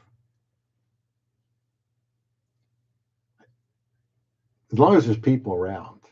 Um, I know someone that married a Filipina, and they're way out there. I mean, they're way out there. There was like nobody for 5 miles on any direction. And I think that would be really tough for a Filipina if she was living there, because she's just not used to that kind of solitude. My wife likes small towns of 5,000. She'd love to live in one, but that's, small town. There's people around. Filipinas seem to be very sociable. They can be, certainly, very pleasant, easygoing. Seems like a bad fit, that kind of lifestyle for a Filipina. You mean with not a lot of people around? Yeah, she doesn't want to be isolated. She wants other people around, places around to go shop or buy food or whatever, Asian restaurants. That'll make her, or markets, that'll make her feel more comfortable. There would be some people from church if I could find a good one. There's one I have in mind down there. I hope you can find someone from church locally. It's nice to be able to do that. Um, for whatever reason, I didn't have success. Maybe I was the invisible man, but I married my wife in the Philippines. It's a little more trouble, I guess, difficulty when you have to go thousands of miles away, but I think you got to go wherever you have to go. It's like I say, go where you're wanted. For some of it's the Philippines. There would always be some rabbits, 2 donkeys. I know that a lot of them have a few farm animals. She probably like being around a farm. I can only caution you from, and I can't picture what you're describing, but I do know somebody that was in the middle of nowhere, and they're not there anymore. And I just, when you're driving there, there's like nobody around for a while, and I think it would really spook her out. Potentially, you'd have to really sell it to her if you're going to bring a Filipina there. Western woman from your area, she might really like. A lot of people want to live out in the country here. I never quite did. They want to get as far away from civilization as they can, it seems, but I'm not sure that would work for a Filipina. Yeah, Michael says just depends if she's a city girl or a province girl. Stephen, could a Filipino live in a place far away from people? And before I go, my guess, if I had to give you one answer, yes or no, I would say no. Remember, she's used to 10 million in Manila or 2 million in Davao or Cebu, whatever that is. Just always people around everywhere. I think it would be a real jolt, a shock to her system if there was nobody around, very sparsely populated. But never say never. You just have to ask. These are things you just want to talk about. And Stephen, I have been praying for you. I hope that there's a regular group of guys I pray for, and to find a wife, and wherever it is, it can be Southeast Asia or right where you are, in the United States of America. I just really want people to start looking to get married, because I think it's moving the other direction here in America and probably worldwide. Okay, take her to live there. Yeah, want to show her pictures and stuff like that. Talk to her about the benefits of it. Make sure that she does get into the bigger areas now and then. Okay, and 5 or more miles maybe. Maybe the scenery is really peaceful too. It all depends. Like I said, some women like to get way out there and be unknown and removed from everything. Some don't. Yeah, close to town is good. Yeah, for a church to go to 5 miles. Yeah, if you have to drive 50 miles to a good church, it'll be worth it. So, Stephen and everybody, John, Michael, and Heidi, Go Bobo earlier on, and then Brandon 1989. I hope I didn't miss anybody. Thank you for being here tonight, and anybody that watches this later, I hope you learned something. Love Beyond the Sea is a channel to help men learn about Filipinas and mostly just be inspired to look for a wife, be a good husband. And the Bible is the way that, to me, teaches everybody about marriage and male-female interactions. So it certainly works for me. And that's it for this live stream. Maybe I'll do one next Monday or Tuesday. I don't know. We'll see how it goes. I'll check out the analytics on this one when we're done. But I greatly enjoy. It's fun making videos, but it's more fun having interaction with 4 or 5 people, and hopefully people are learning from this. Hopefully you don't think I'm too weird, but I am very open, and I'm not shy talking about most things. So if you need to know about it, I want to be someone that can, bring that to the discussion. So until the next live stream, thank you for your participation. We'll see you again later. Keep watching the videos here on Love Beyond the Sea.